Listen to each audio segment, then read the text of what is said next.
to resonate.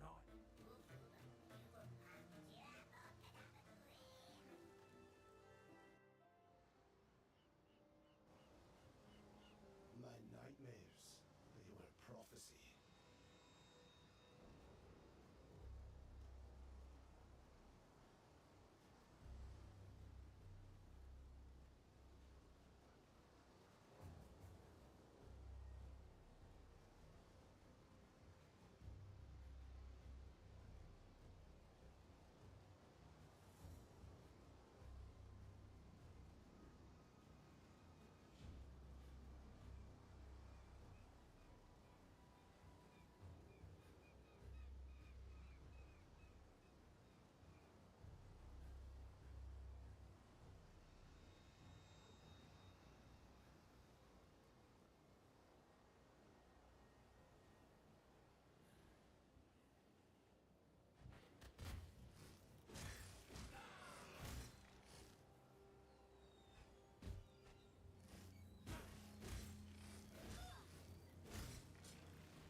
Come here, quickly!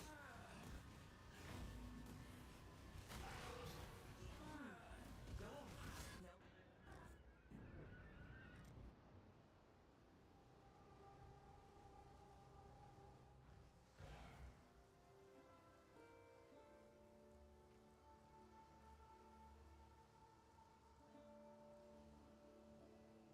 Fine work.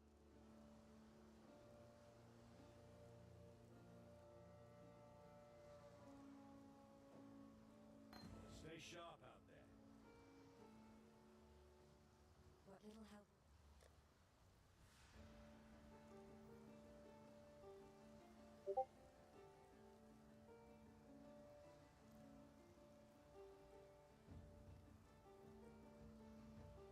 Take care.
Weld it to your flesh.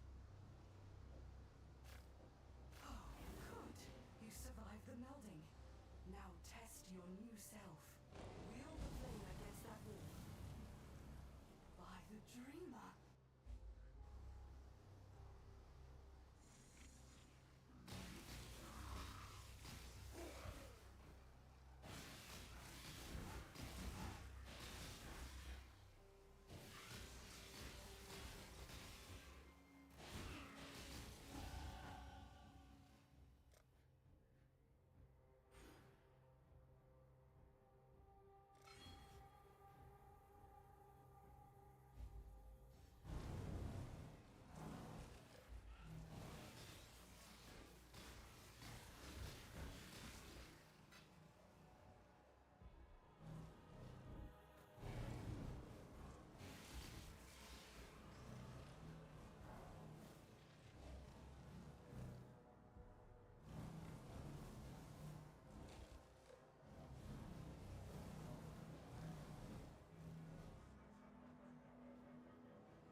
You did it!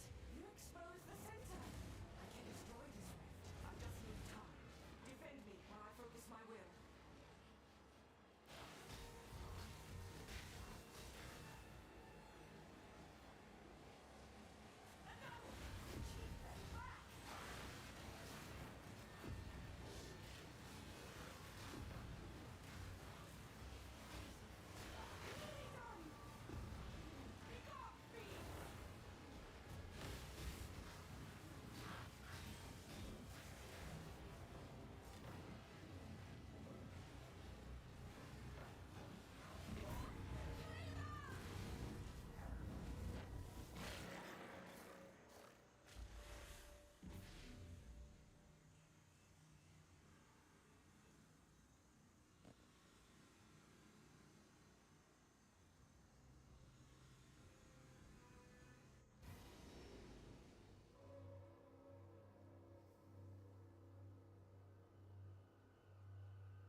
You made it. It is welcome to our monastery. Here we spend our lives. You've already engaged the enemy. This horn skull bears their essence. We can give this to the Genesis. Be at peace.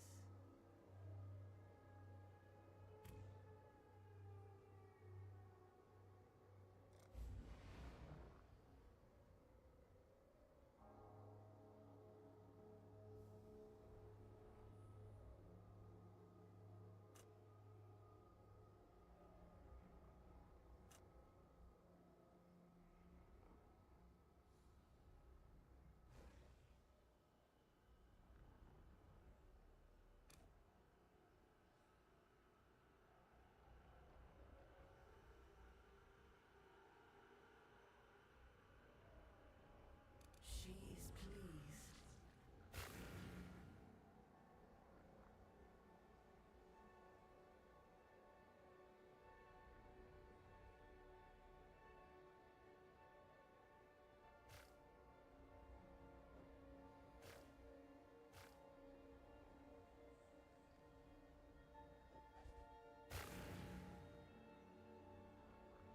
She approves. You are now bonded. If you desire more, you will need more wound gifts and raft blood. We should continue seeking out. I'll see you again.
Stay sharp out there.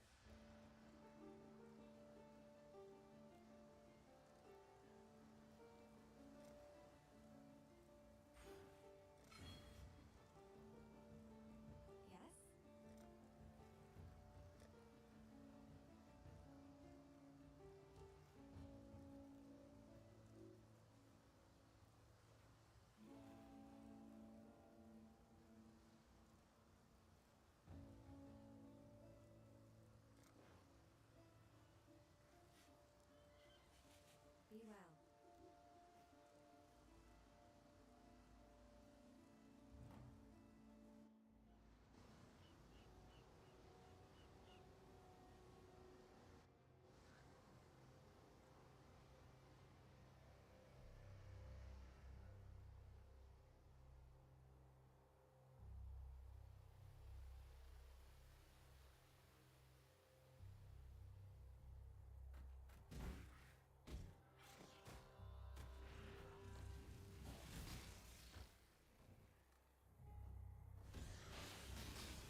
There are people out there, and I know that you appeared at TPUSA, Charlie Kirk talked about this. There are people out there who hate Jews. I do not consider, and for anyone watching in chat, do not consider you amongst them at all, to be clear. So I don't want this to turn into Jewsburg. I don't think that's the case. I think there are those people, and because I invited you, Candace Owens, some other people on the show, you're the only one who had the balls to show up, which I appreciate. I don't want people lumping you in that category. I think you have legitimate grievances with the government of Israel, and that does not make somebody anti-Semitic. I just say this because I want to cut off the past. People going, he hates Jews. There are people going, he's a shill for the Jews. It's like, well, okay, none of those things are true. Going back to the impeachment, that was the original question.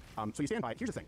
Being real-world conservative, right-wing, small L libertarian, what mechanism would you have in place for that? And how is that better for America? Because obviously, even if we get to a mechanism, you'd lame duck the most effective president of our lifetime. I think it's hard to argue the most anti-war president of our lifetime, and you'd end up with 4 years of like a Biden or a Gavin Newsom or a Whitmer. That's how it plays out in the real world. You okay with it? I'm not. That's where I disagree. Well, I think, first of all, J.D. Vance would become the president if Donald Trump was removed. But again, more hawkish than Trump, though, so it doesn't fix the problem. I don't know about that, and I don't know if I agree with you. That I mean, look, yeah, if you're comparing Donald Trump to Obama and George W. Bush and Joe Biden, like, yes, okay, he's president, but again, I'm making the point. I just think it's an important difference. That's where I think we separate. I am comparing him to all presidents before him and the alternatives. And even if J.D. Vance becomes president, yeah, I know it goes to the lineage Vance and then I believe Johnson Rubio, it would be a lame duck presidency, right? Because the public would just see this man's impeached for the third time, corruption, and it would be waiting out the clock until there's another election. Well, I mean, first of all, the first 2 times Donald Trump was impeached, he was impeached for complete nonsense, and so it would be a little bit different to have a president impeached for launching an illegal war. That is a very different thing. But I think the more important point here is that, look, obviously there's no mechanism for me to have Donald Trump impeached. I'm not a member of Congress who's introducing articles of impeachment. I'm a commentator who was on record supporting Donald Trump in 2024. And so when the war first broke out, what I was doing was saying in the loudest possible way that, oh, there's a huge group of people here who supported you, who are not only upset about this, but are repudiating everything about you, are criticizing you in the strongest possible language. Now, I am one of, in terms of like the Trump base of influential support, I'm one of the smaller members who was criticizing. I mean, he had Steve Bannon and Tucker Carlson and Candace Owens and even Charlie Kirk, who didn't exactly criticize him, but certainly was critical of the idea of getting into a regime change war with Iran. And I felt like at the time, like, but did they call for impeachment and execution? I call for execution? You said that Donald Trump should be buried beneath the prison for war crimes. Oh, yeah, okay. Well, that's a separate thing. But what I called for in this case was... But did they do anything comparable? Hold on, you tend to filibuster, and I want to stick to this just because this is... Outside of that, I don't think we have that big of a disagreement. Well, I don't think I'm filibustering. I was just trying to finish my point. Okay, so I think you already described the mechanism. The mechanism in place would be Congress, correct? I'm not saying that you do it yourself, Dave. But like you said, you were using an influential platform. There were some other people, and largely the left, who were calling for impeachment. So I think that still you stand by it. But the real world fallout of that is far worse for the United States and for the keep America, make America great, America first movement. And that's where I think we diverge. And when I see you saying that, first off, it gives me pause. And I always see you just mentioned those people and the left calling for his impeachment. And you say, well, yeah, he's better than these other presidents. Okay, so what would be better if you're calling for the impeachment? And it could be facetious, the execution of Donald Trump. That seems pretty extreme. And it seems like a big... Yeah, I mean, again, you can say I'm filibustering, but let me explain my position here. Is that the point I was making was that so many of Donald Trump's most important... There's really never been a moment in my lifetime like that before. There's really never been... I can't think of any time where George W. Bush did something and Sean Hannity and Bill O'Reilly were just like, that's it. We're done supporting him. And Obama never lost Rachel Maddow or something like that. And I think the fact that so many of us stood up against that was, in terms of, like, to your point, in terms of the real world, what can we actually do? I think that was the most effective thing that we could do at that point, was just to make it very clear that if you do get us into another catastrophic war here, you're going to lose a huge portion of your support. This is the only incentive that politicians respond to. Okay. Now, in terms of your point about me saying that... Yeah, sure, go ahead. So, and I know that you and I think we both share a hatred, a fundamental hatred of mischaracterizations. Hopefully, you don't think that I've done that here, I've asked these questions fairly. I think that's a mischaracterization. I think it was at large of Donald Trump from you. I think to say that he should be impeached based on betrayal, when we probably don't have a president with a more clear track record on any issue than Donald Trump on Iran. If I said Israel, I meant to say Iran, where he said they can't get nukes. That famous escalator ride down, immediately said, if I'm president, Iran won't get nukes. And before that, on X, saying Iran cannot get a nuke, 60 days talking, negotiating, they weren't playing ball, time is up. You can disagree with it. But to suggest that that's a betrayal, I would say that's the exact opposite. People need to do the research on the candidate who they're supporting, in your case, endorsing, electing. He was very consistent about that. No, I disagree completely, and I think that Donald Trump also bragged about not getting us in any new wars and bragged about ending wars, and many of which he didn't end. But no, I mean, look, there's a major difference between just saying Iran won't get nukes, which could mean anything, and saying I will launch a war against Iran if they enrich up to 60% and are still willing to negotiate down the enrichment. I'm sorry, those are just very different things. Well, you called for impeachment before. Dave, let me finish a sentence, but then you address a point and then scattershot at different points. You called for this before. On the exact point that you just asked me about, Stephen. You're claiming I'm filibustering. You're interrupting every time I speak. No, I'm not, Dave. I want to address that one point, and then we'll go back. We're not at war. You called for his impeachment before the strike. I do think if you're talking about, what other option outside of diplomacy, because there are many other options, it could mean anything. Donald Trump, again, in context, if you look at the context, it was a huge failure, Barack Obama's policy on Iran. He said that you cannot set red lines that you do not enforce, and I will enforce my red lines. Donald Trump was very clear. He set a red line, 60 days are up, so we've tried the diplomacy. Well, what other mechanisms are in place to prevent it? Yeah, okay, well, I don't think, I mean, again, if you're saying that enriching up to 60% was the big problem, then the JCPOA wasn't a failure. They weren't enriching anywhere near that level until Donald Trump tore up the agreement, excuse me, or walked away, pulled America out of the agreement. And yes, he arbitrarily set a timeline of 60 days, but there were meetings scheduled for the next day or 2 days later after when Israel first struck them and Donald Trump walked away. So the alternative was obviously to keep negotiating. Look, Iran was there to negotiate down the 60% enrichment. They had been down to 3 to 5% when America was good standing members of the JCPOA. The obvious alternative would have been to keep negotiating. So you believe that it's a more effective form of world leadership and impeachable offense to set a date, a timeline, say last call, I counted to 3, count to 3, and then say I didn't mean it? No, I'm saying... But that would be what you would do, effectively, right? Yes. Yeah. I think that's silly for a president. Okay, right, but that's not what I said. But you think what you said is silly. Okay, but what I'm saying... He did say, right, we're 60 days up. Was Iran negotiating? Did Iran come to the negotiating table? Did Iran allow... Just finish whatever you want to, and then I'll try to... I asked you, but 60 days up. Did Donald Trump count to 3? Yeah. So we should continue negotiating after he sets a red line. Yeah, well, no, Stephen, it's a little bit more. It's a little bit more than 1 cent. Okay. It's a little bit more than 1 centimeter deep. Okay. Please enlighten me as shallow as I am. Dude, it's like you just. I know. Go ahead. A lot of people told me that. Watch out, he's going to be constantly interrupting you, but I didn't realize it was actually going to be like this. Okay, so Donald Trump. What happened was Donald Trump had signaled at the beginning of the negotiations that he would be open to some enrichment, but that he wanted it to be brought down. And then Mark Levin and all of the hawks, they insisted that you put in the poison pill of absolutely no enrichment of uranium whatsoever, and he went along with that. And Iran was like, yeah, that's right. And then he set the 60 days. Now look, I think it was a bad move to ever put that poison pill in and to ever set those 60 days. But yes, at that point, once you've done that, diplomacy in this case was obviously preferable to force. And I think in fact, probably we are in a more likely positioned now that Iran breaks out and tries to get a nuclear weapon than we were if you had continued the negotiations. But certainly, you exhaust the negotiations. You try diplomacy as much as you can. War should always be an absolute last option. And he didn't exhaust that. Instead, he supported attacking them in the middle of the negotiations. That is dishonorable. It is unethical, and it's bad leadership. Yeah, I don't think it's dishonorable. I don't think it's unethical. I don't think it's bad leadership. I think it would be bad leadership to allow a country to completely flagrantly disregard their own agreements, to not honor their word, to have international oversight committees that you cite, Dave, as the gold standard, saying, yeah, they're only a few weeks away from this kind of dangerous uranium enrichment, and then to say, you know what, let's continue diplomacy. So here's my question to you. Because you said impeach. You said war crimes. And it sounds to me like there's no president in our lifetime who you wouldn't bury beneath the prison for war crimes. Can you name one?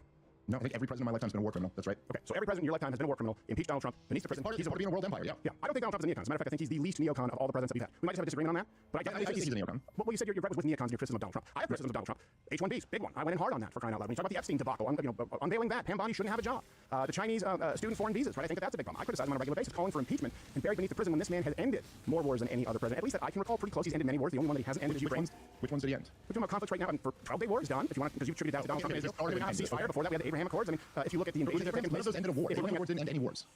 So if we're looking at the other examples in the past where you look at invasions from Russia when they got froggy, obviously they tend to favor Democratic administrations. I think he's been very non-interventionist, not an isolationist. And I think that him, Thailand, Cambodia is one that comes to mind. India, Pakistan. None of those count. Israel, Gaza, India, Pakistan. No, not that none of them count, Stephen. It's just Azerbaijan, Armenia. I know like a lot of Armenian friends. I mean, you keep interrupting me. Do none of these count?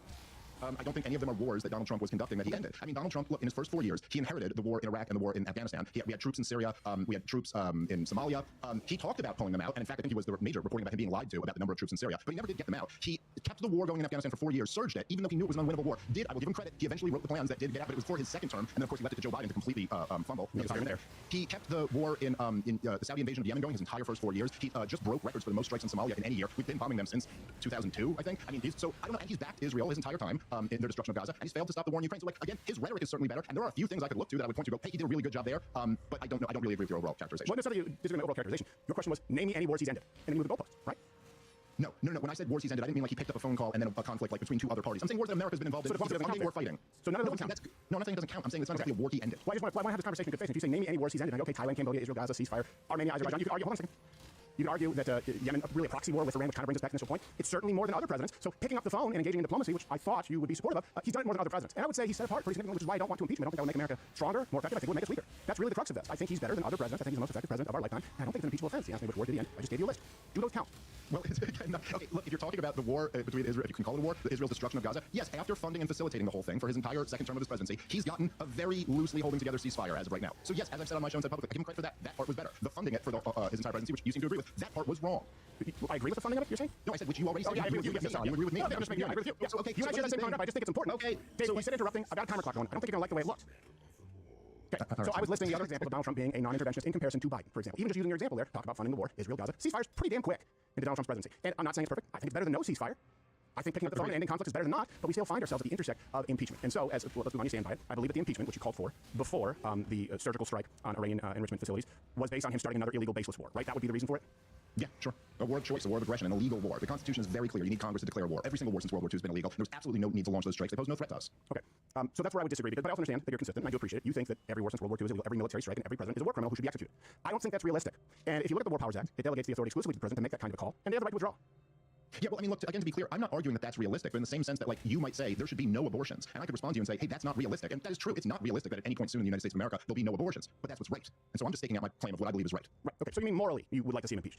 I mean, morally, I think it's immoral to launch wars of aggression and choice, is what I mean. Okay, so, but then you said that would be unconstitutional and illegal war. Obviously, the Supreme Court disagrees. Obviously, every other president who was far more hawkish disagrees. And obviously, even right now, when you're talking about Democrats who love, I wish you and I, come on, you gotta agree with this. I wish you and I had a passion for anything as much as these people have a passion for trying to impeach your political theater against Donald Trump. And that didn't really even gain any steam. Because no one, aside from Dave Smith and a few other people, think this was World War III or an unconstitutional threat. When did I say it was World War III, Stephen? You talked about escalating this again back on social media, saying this could lead us into World War III. That's why you wanted to impeach it. Please show my specific quote about World War III and what I said. I will find it and I can provide it publicly. No, because I hear a lot of people saying this to me, but I don't remember saying it. So okay. when did I say you didn't World War think it was going to escalate global conflict? Oh, I was concerned about escalation, but that's a very different thing than saying this is going to lead to World War III. Okay, well, I'll rephrase then, because you did say you didn't call for it. I'm like, well, bearing beneath the prison's execution. I don't want to do the wordplay thing. If you didn't say World War III, I apologize. It would be other people. I'll clarify that. No, I'm not. Like, listen, I'm not saying you are lying. I'm just pointing out I don't think I said that. Well, can we agree that was a tenor and tone for a lot of people calling for impeaching Donald Trump? Escalation, global conflict. Right. There were a lot of people concerned about it. Yes, exactly. Is that where we are? Are we in World War III? No, I didn't say World War III. Has it escalated or has it de-escalated? Because I'm going to go, hold on a second. I said don't impeach because I actually think that our only chance of de-escalation is a president like Trump. And I think at this point he wasn't impeached. I think an unbelievable surgical strike, agree or disagree with it, was conducted with no collateral damage, with planes out over the ocean before they woke up in the morning, and no one even said a word. That's why they couldn't retaliate, because they have no way to. I think the 12-day war ended. I think of a ceasefire agreement in Israel and Gaza, and I think we're better off. I think objectively there's been de-escalation as opposed to escalation, and I don't think that's by accident. I think if we impeach him and we follow that doctrine, I think we end up in a much worse place.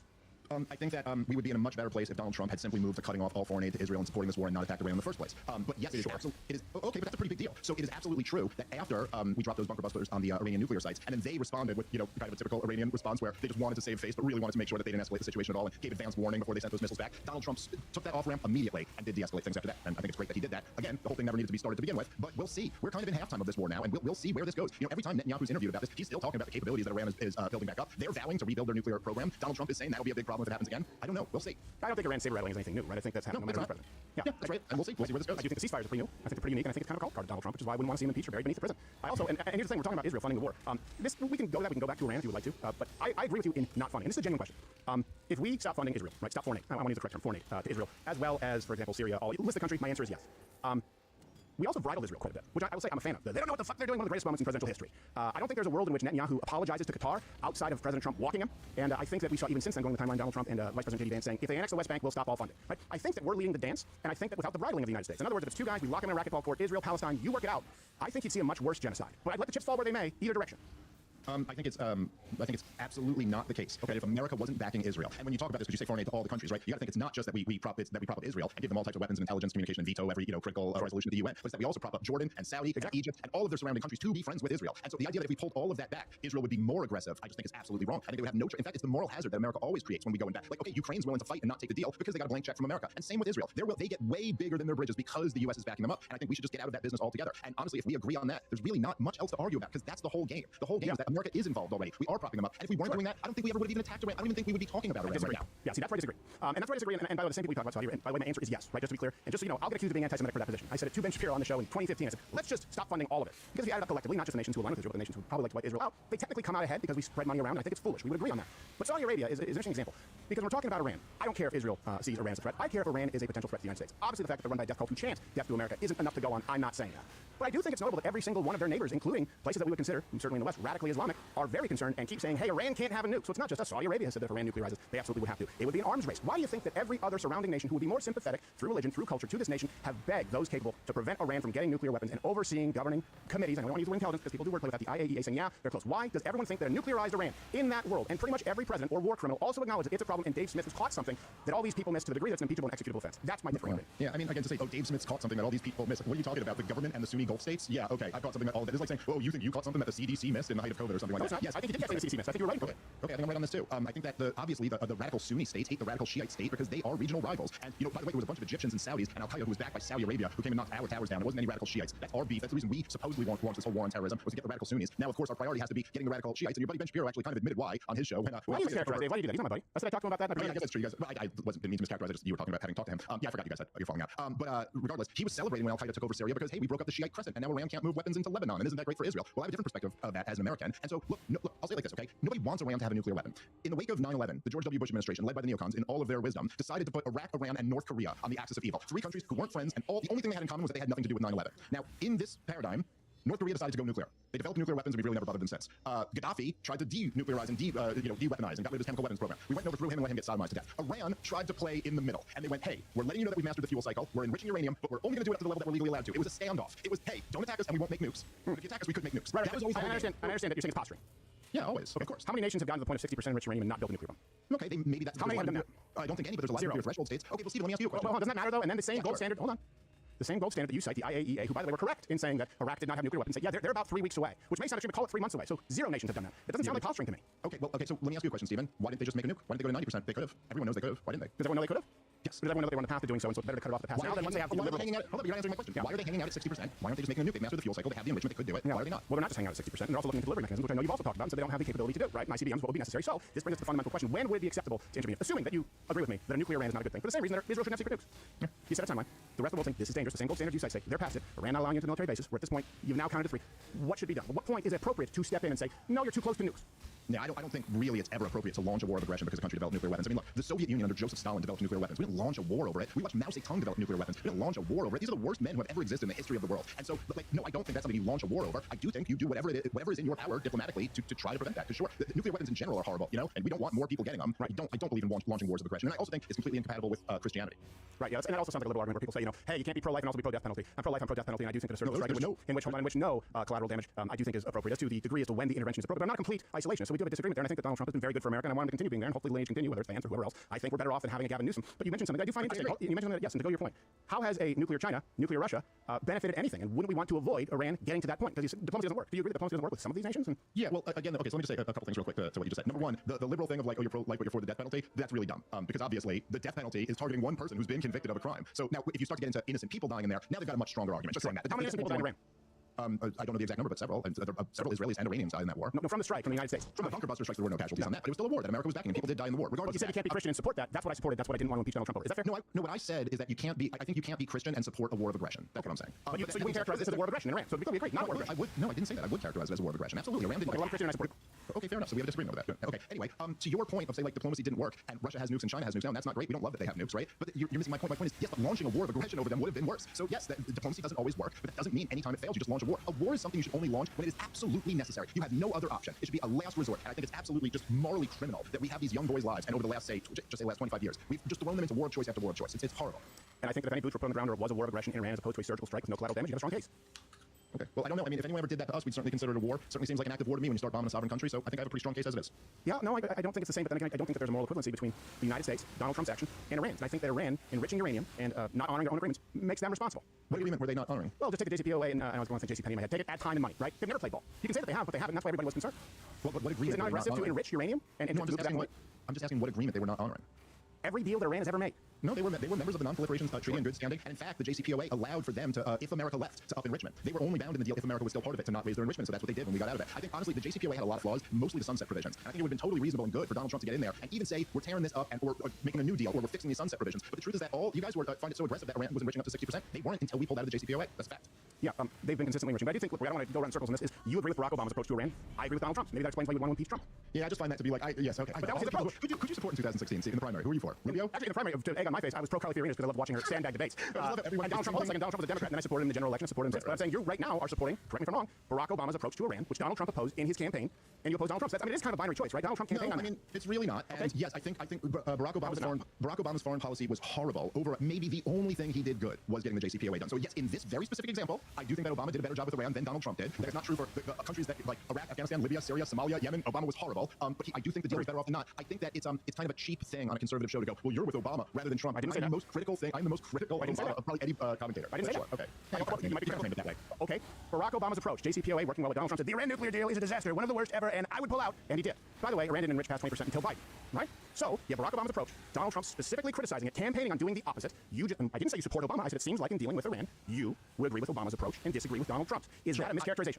I agree with I agree with Pat Buchanan and Ron Paul and all of the tradition of the right-wingers who were smeared as unpatriotic by David Frum. I agree with Lou Rockwell and Ron Paul and Murray Rothbard and Pat Buchanan and the founders of our country. I think the George Washington foreign policy. So yes, in this case, when Donald Trump said the Iran deal was the worst deal ever, I think it was really stupid. It actually wasn't. And what should have been appalled by of Obama's foreign policy was him toppling the government in Libya, him attempting to topple the government in Syria, him backing the Saudi invasion of Yemen, him continuing to bomb Iraq and Afghanistan his entire presidency, killing innocent people for no reason at all. That's what I think is wrong with Obama's foreign policy, not the JCPOA. Okay, I think all those things are wrong, and I also think his approach to the JCPOA. I think Donald Trump's approach, this is just a different opinion, has been more effective. I think there's a reason that they enriched past 20% only when Biden was president. I think that force does matter, and I think that at a certain point you can't simply engage in diplomacy with certain people. And I agree with Donald Trump on what he campaigned on. It doesn't mean that I think you're immoral if you disagree. I just want to clarify our positions. That might be why we're worlds apart on this idea of impeaching Donald Trump. That to me was a shock when I would think that as more libertarian leaning, as more non-interventionist leaning. You might say isolationist, non-interventionist, varying degrees therein. For example, I would love, right, like I said, opening statement, to defund all of it. I also know that's not going to happen. Right? I think we both agree there's probably not going to be a president in our lifetime who does that, right? So it's not an impeachment offense. Okay, I don't think. I mean, I don't know about that. We're going bankrupt at an alarming rate, and things are changing very rapidly in this country. I mean, I may have agreed with you 10 years ago if you go, we're never going to see a president who cuts off all foreign aid. I'm not so sure about that today. And I think that not only are we going bankrupt at an alarming rate, and you know about this stuff as well as anybody, it is really hard. Like the day of reckoning that guys like me and you were warning about 15 years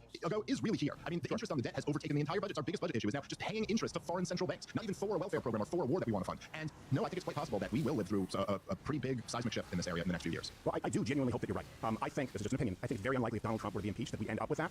Right now in this, I think what's more likely is a lame duck presidency and the public losing confidence in the Trump administration and voting in a leftist. And I think that will be far worse for America. I guess I look at it a little bit differently. Okay. Whereas I think that, and this is kind of always the dynamic of two-party politics, right? But I actually think that Donald Trump launching wars of aggression, wars of choice, Donald Trump backing Israel at every stop, Donald Trump continuing to spend us into debt, burying the Epstein files. I think all of these things are what make it very likely that we might be looking at a president, AOC or something like that, which we all should really be concerned about because they tried last time they were in there and they're going to be coming back with a vengeance if they get that. And so I think essentially, like Donald Trump not draining the swamp in any meaningful way, I think he is leaving J.D. Vance with nothing to run on to continue his legacy. So I think that's actually where our ire should be directed. Yeah, no, I don't think so. I think that a big part of if this administration fails and AOC would be elected or someone like that of her ilk, Whitmer is the one who frightens me the most, having come from Michigan because people don't realize how radical she is. I think friendly fire would be a big part of it.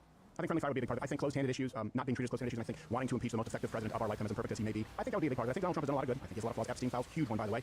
Bondi's the only hearing we didn't cover because I don't like her, and I knew it wouldn't end up well. But I do think that culturally we're in a better place. I do think that, for example, the proposals to sort of instill work requirements, 20 hours a week, right? We just talked about that for social safety benefits, for social security, verifying, checking. I think this is big. I think the single biggest budget cut proposal, while not perfect, but the most in our lifetime of 1.5 trillion. I think it's a good thing. And I think if we only aim for the perfect and hold Donald Trump to a standard that we don't hold anybody else, but I think you do because you think they're all war criminals, I think we actually pave the way for far worse. I don't think there's an equivalency. I think he's a lot better than the alternative. And that's why I was so very much caught by surprise in seeing people say impeach him over an issue that I don't think is impeachable. And in the real world, I think it ends up really bad for the United States of America.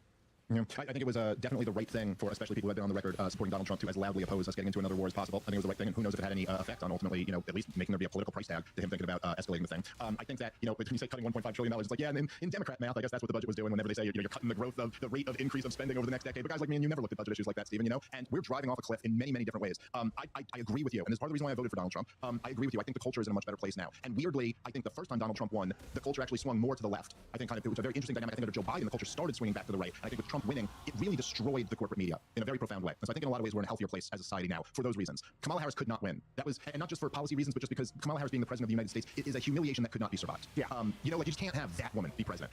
So yeah, I agree. I think there's an area we can all agree on. Yes, I think we all agree that Kamala Harris would be an embarrassing drunken bitch leading this country, and it probably wouldn't. When people just say, "Oh, our standing is hurt because of Donald Trump," I think it'd be a whole lot worse with Kamala Harris. I was arguing with my co-host Rob Bernstein about this the other day, where I was like, "Look, AOC is a lot smarter than Kamala Harris." And he goes, "She's so dumb." And I go, "Yeah, I didn't say she wasn't. Yeah, exactly. She's a lot smarter than Kamala Harris. Okay, but if she really, that's how dumb Kamala Harris, or at least how dumb she publicly presents herself. No, it's how dumb she is. I mean, she's good at playing the power game on the other side. Like, she rose up the ranks for someone with such little discernible talent. But the thing about it is, right, is that this is what I meant when I said she's a marvel when you consider how talented she is. I agree with you for a minute. Honestly, it's very Chauncey Gardner. You're like, how do we? And that's where you go, yeah, it seems like people are propped up, and I agree with you on that. Well, okay, so, but I will say that, this is what I meant by this is the big split always in the duopoly, in the two-party system, right, is that everybody goes like, well, you can't attack our guys because their guys are worse than our guys. And there's a plausibility to that. Like, I understand it can weaken your side when you're attacking them if you're trying to unify, beat the other side. Sure. But there's also a problem in not attacking your side and not criticizing it when they're going down the wrong path, because then you lose all that energy. Look, the reason why Donald Trump is president twice in one, simple sentence is like drain the swamp. It's the essence of Donald Trump's appeal was always, that these are a bunch of criminals in D.C., and we're going to get to the bottom of that. And I'm sorry, I don't see any even meaningful attempt to get to the bottom of that. The director of national intelligence 4 months ago said she has proof that Obama committed treason, and we're sending that over to the Justice Department. Does anyone here really think that Obama's going to be tried and convicted for treason? I don't buy it. I don't buy it. Not anymore. I think she's going to be hauled out in cuffs. No, yeah, they're not going to drain the swamp. They're not going to do any of that. And why is it not incumbent on us then to call that out? I mean, hey, we got opportunity right now. I think it is. I think it is, and I think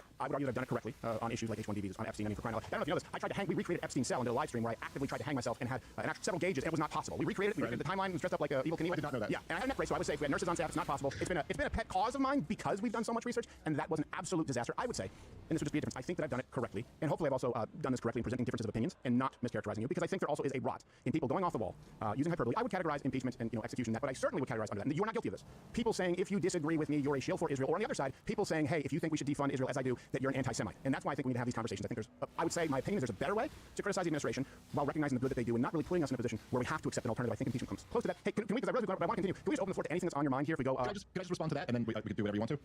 Yeah, okay, let's do that. But Tim Pool's going to be pissed because we haven't rated him. But you know what? Fuck him.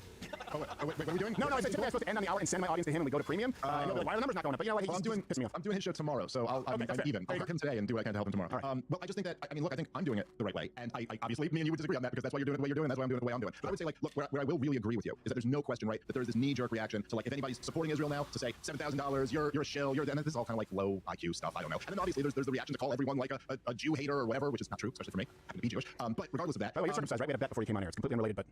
Yeah. Okay, so we have common ground there. Good for you. There you go.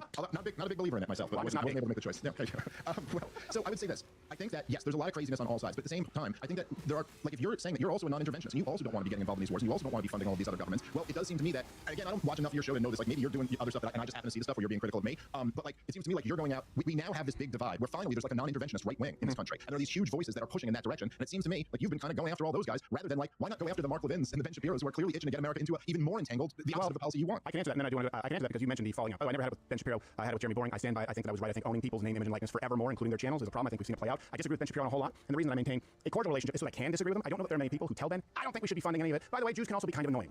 So I think there's some health in that. I will say this.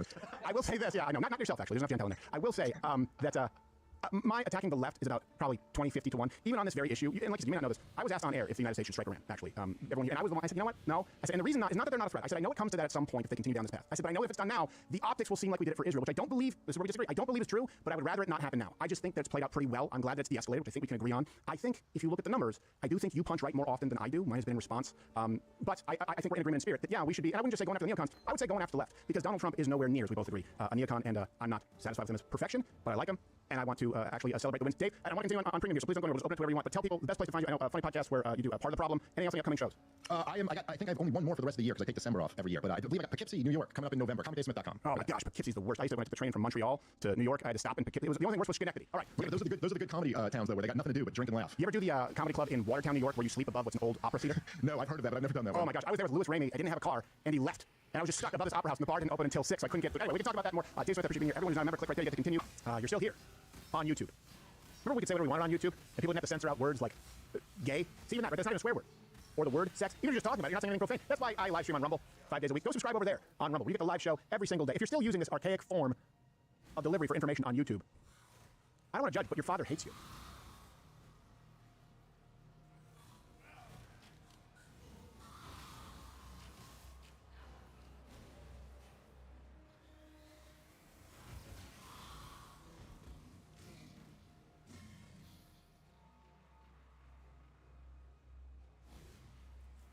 There is a gambling epidemic. And I'm talking about, like, bro, this is real big.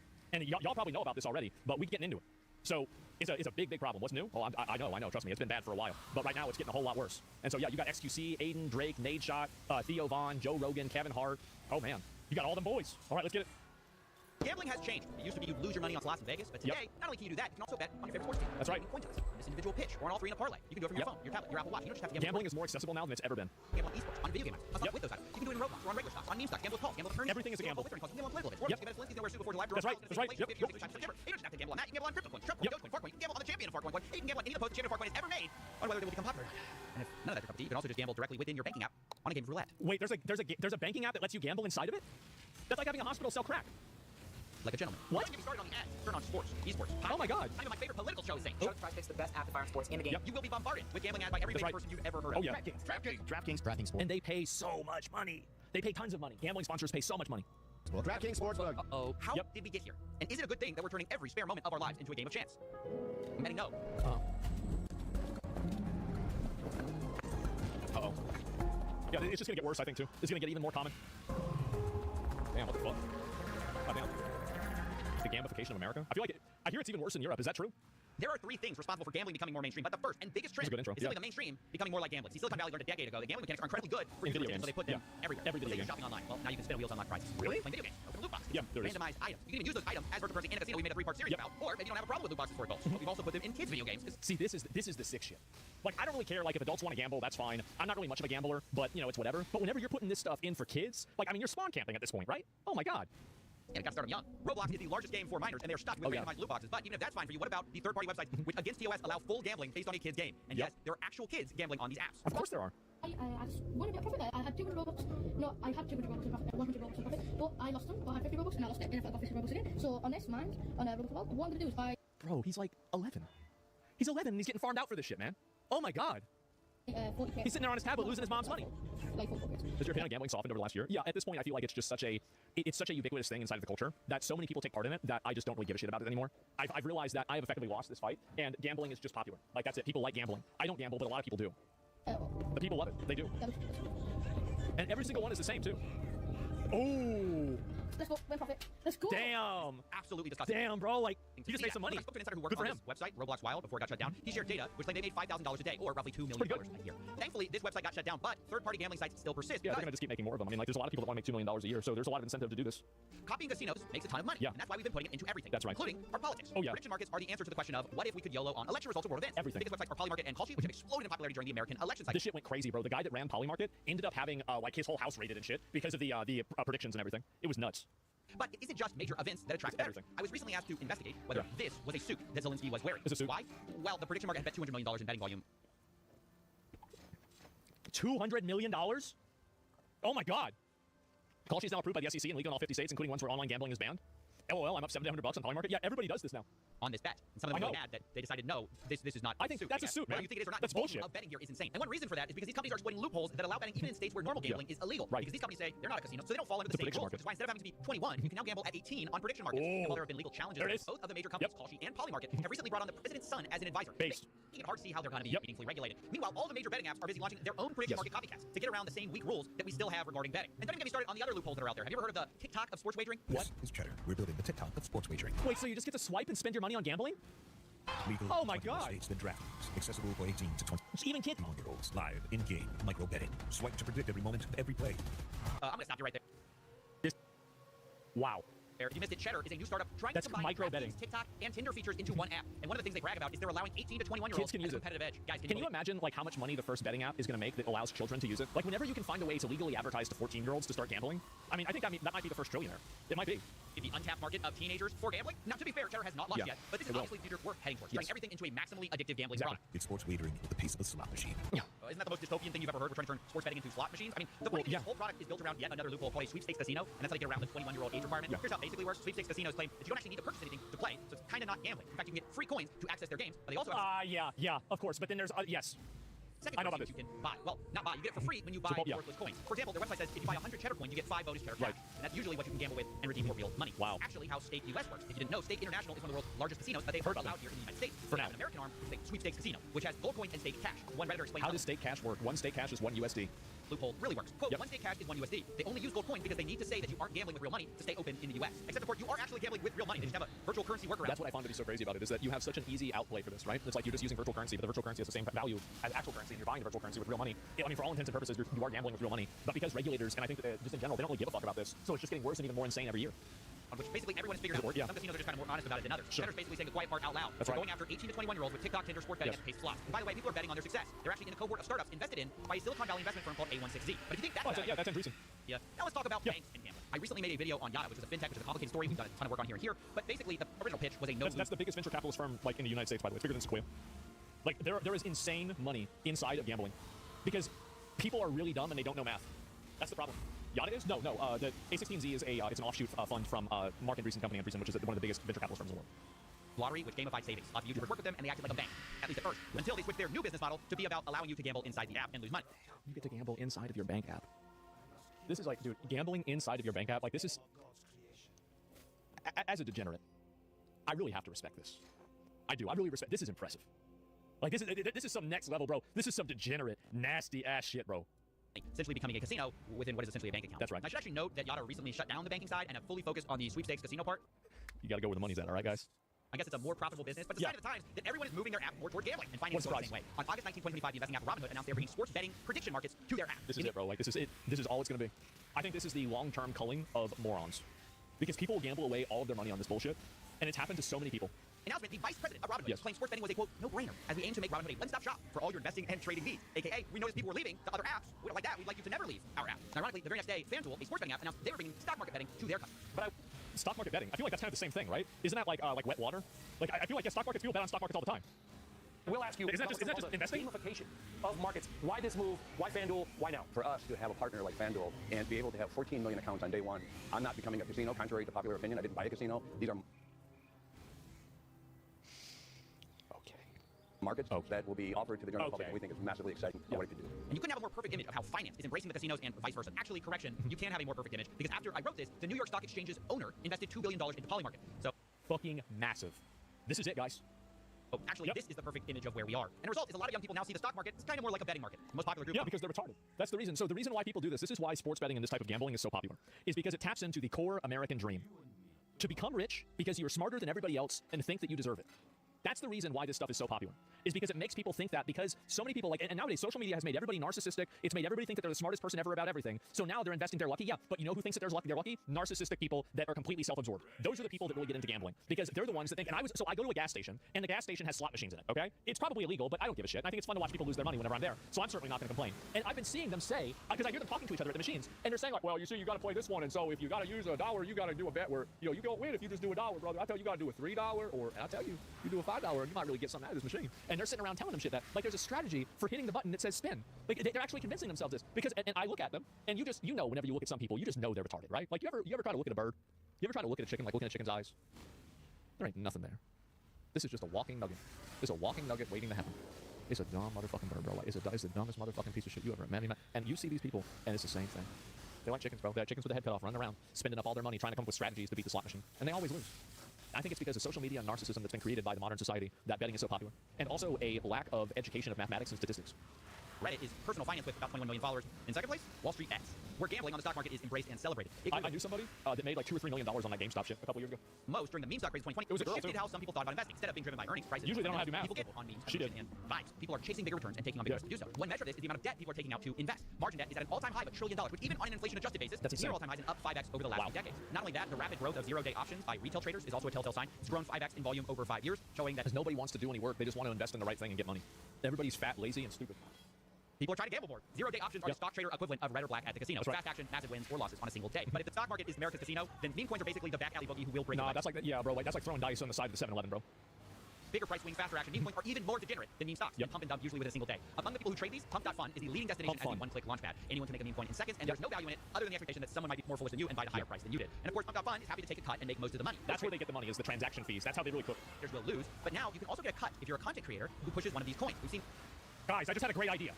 the same thing from launchpads like Meteora. They allow creators to have a split of some of the trading fees, and it kind of democratizes the grip. Yes. Now, anyone can farm their followers and That's fans right. for money. You don't have to be particularly sophisticated. And that's actually how Trump made millions of dollars in fees with Trump meme coins without ever selling. He just farmed the fees. And to be That's right. Yeah, you never have to do anything. You just get the fee money and that's it. clear, this money doesn't magically appear. It's being siphoned away from regular people That's who mostly lose. It creates a sad ecosystem where most creators are racing to the bottom for attention to get their audiences to pump their worthless coins, leading to a predictable spiral where most are scamming, rage baiting, or otherwise trying to shock each other into becoming the biggest rep of the day. That's right. What the fuck? And they just have an Ethereum link? Oh my god. There it is, gentlemen. This is how to become a millionaire nowadays. Oh, great. Get grandma in there. Yeah. Thanks for the 20 candles. What? Guys, this is... Oh my god. If you've ever heard of a zero-sum game where someone has to win for the other one to lose, meme coins are negative sum because of all the trading fees. Most people, by definition, will lose. Yeah. The real winner, of course, is pump.fun and people pushing it. Right. According to one analysis, they've generated revenues of over $800 million. See, this is the thing, is like, if you go back, and I want y'all to know that I was in this at the very beginning, okay? Because I could see this was where things were going. So if you look at my 24/7 channel, right? You see this one right here. I have my YouTube link called Virtual Exchange. My plan, even then, was to start one of these websites for trading and also gambling. And this was in 2012. Because I thought to myself, I said, people, yeah, exactly. I was planning, and the only reason I did the YouTube channel was to actually boost the website. But then I was like, well, fuck this, I'm making enough money with YouTube channel, I'm just gonna do this. So it's good that I didn't do this, because like everybody says, like, oh, well, you know, do you feel bad because you would have made a lot of money? I would not have made a lot of money. I would be in jail. Straight up, I would literally, I know me, I would have been in jail. Like, I'd already be in jail. This would have happened probably 5 years ago. And so every time people think it's live, yeah, sure. And so, no, I used to go, and I was in on this because I realized that people were retarded really early on. Like I did, especially because I used to do GDKPs and I would do the math wrong and nobody would ever figure it out. And I was like, damn, they're stupid, huh? There's this many people that are stupid, don't know what numbers are. Fuck, man, I know what to do. Let's just get their money. That was it. Trump would have pardoned you? Maybe you're right. Yeah, like that guy from finance, the Asian guy from finance got out. Themselves, while almost none of the traders have made significant profits. According to one analysis, 0.4% of all traders will ever make over $10,000. 0.4%. Well, that's you because you're special.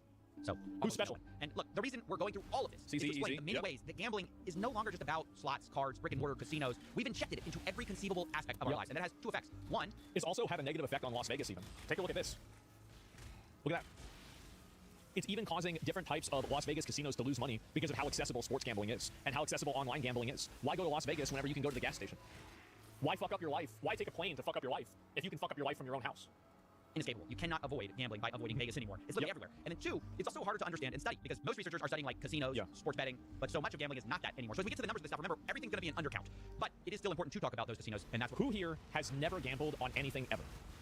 Never played a slot machine, never bought a lottery ticket, never done anything. Me? I have never done it in my life. Not even once.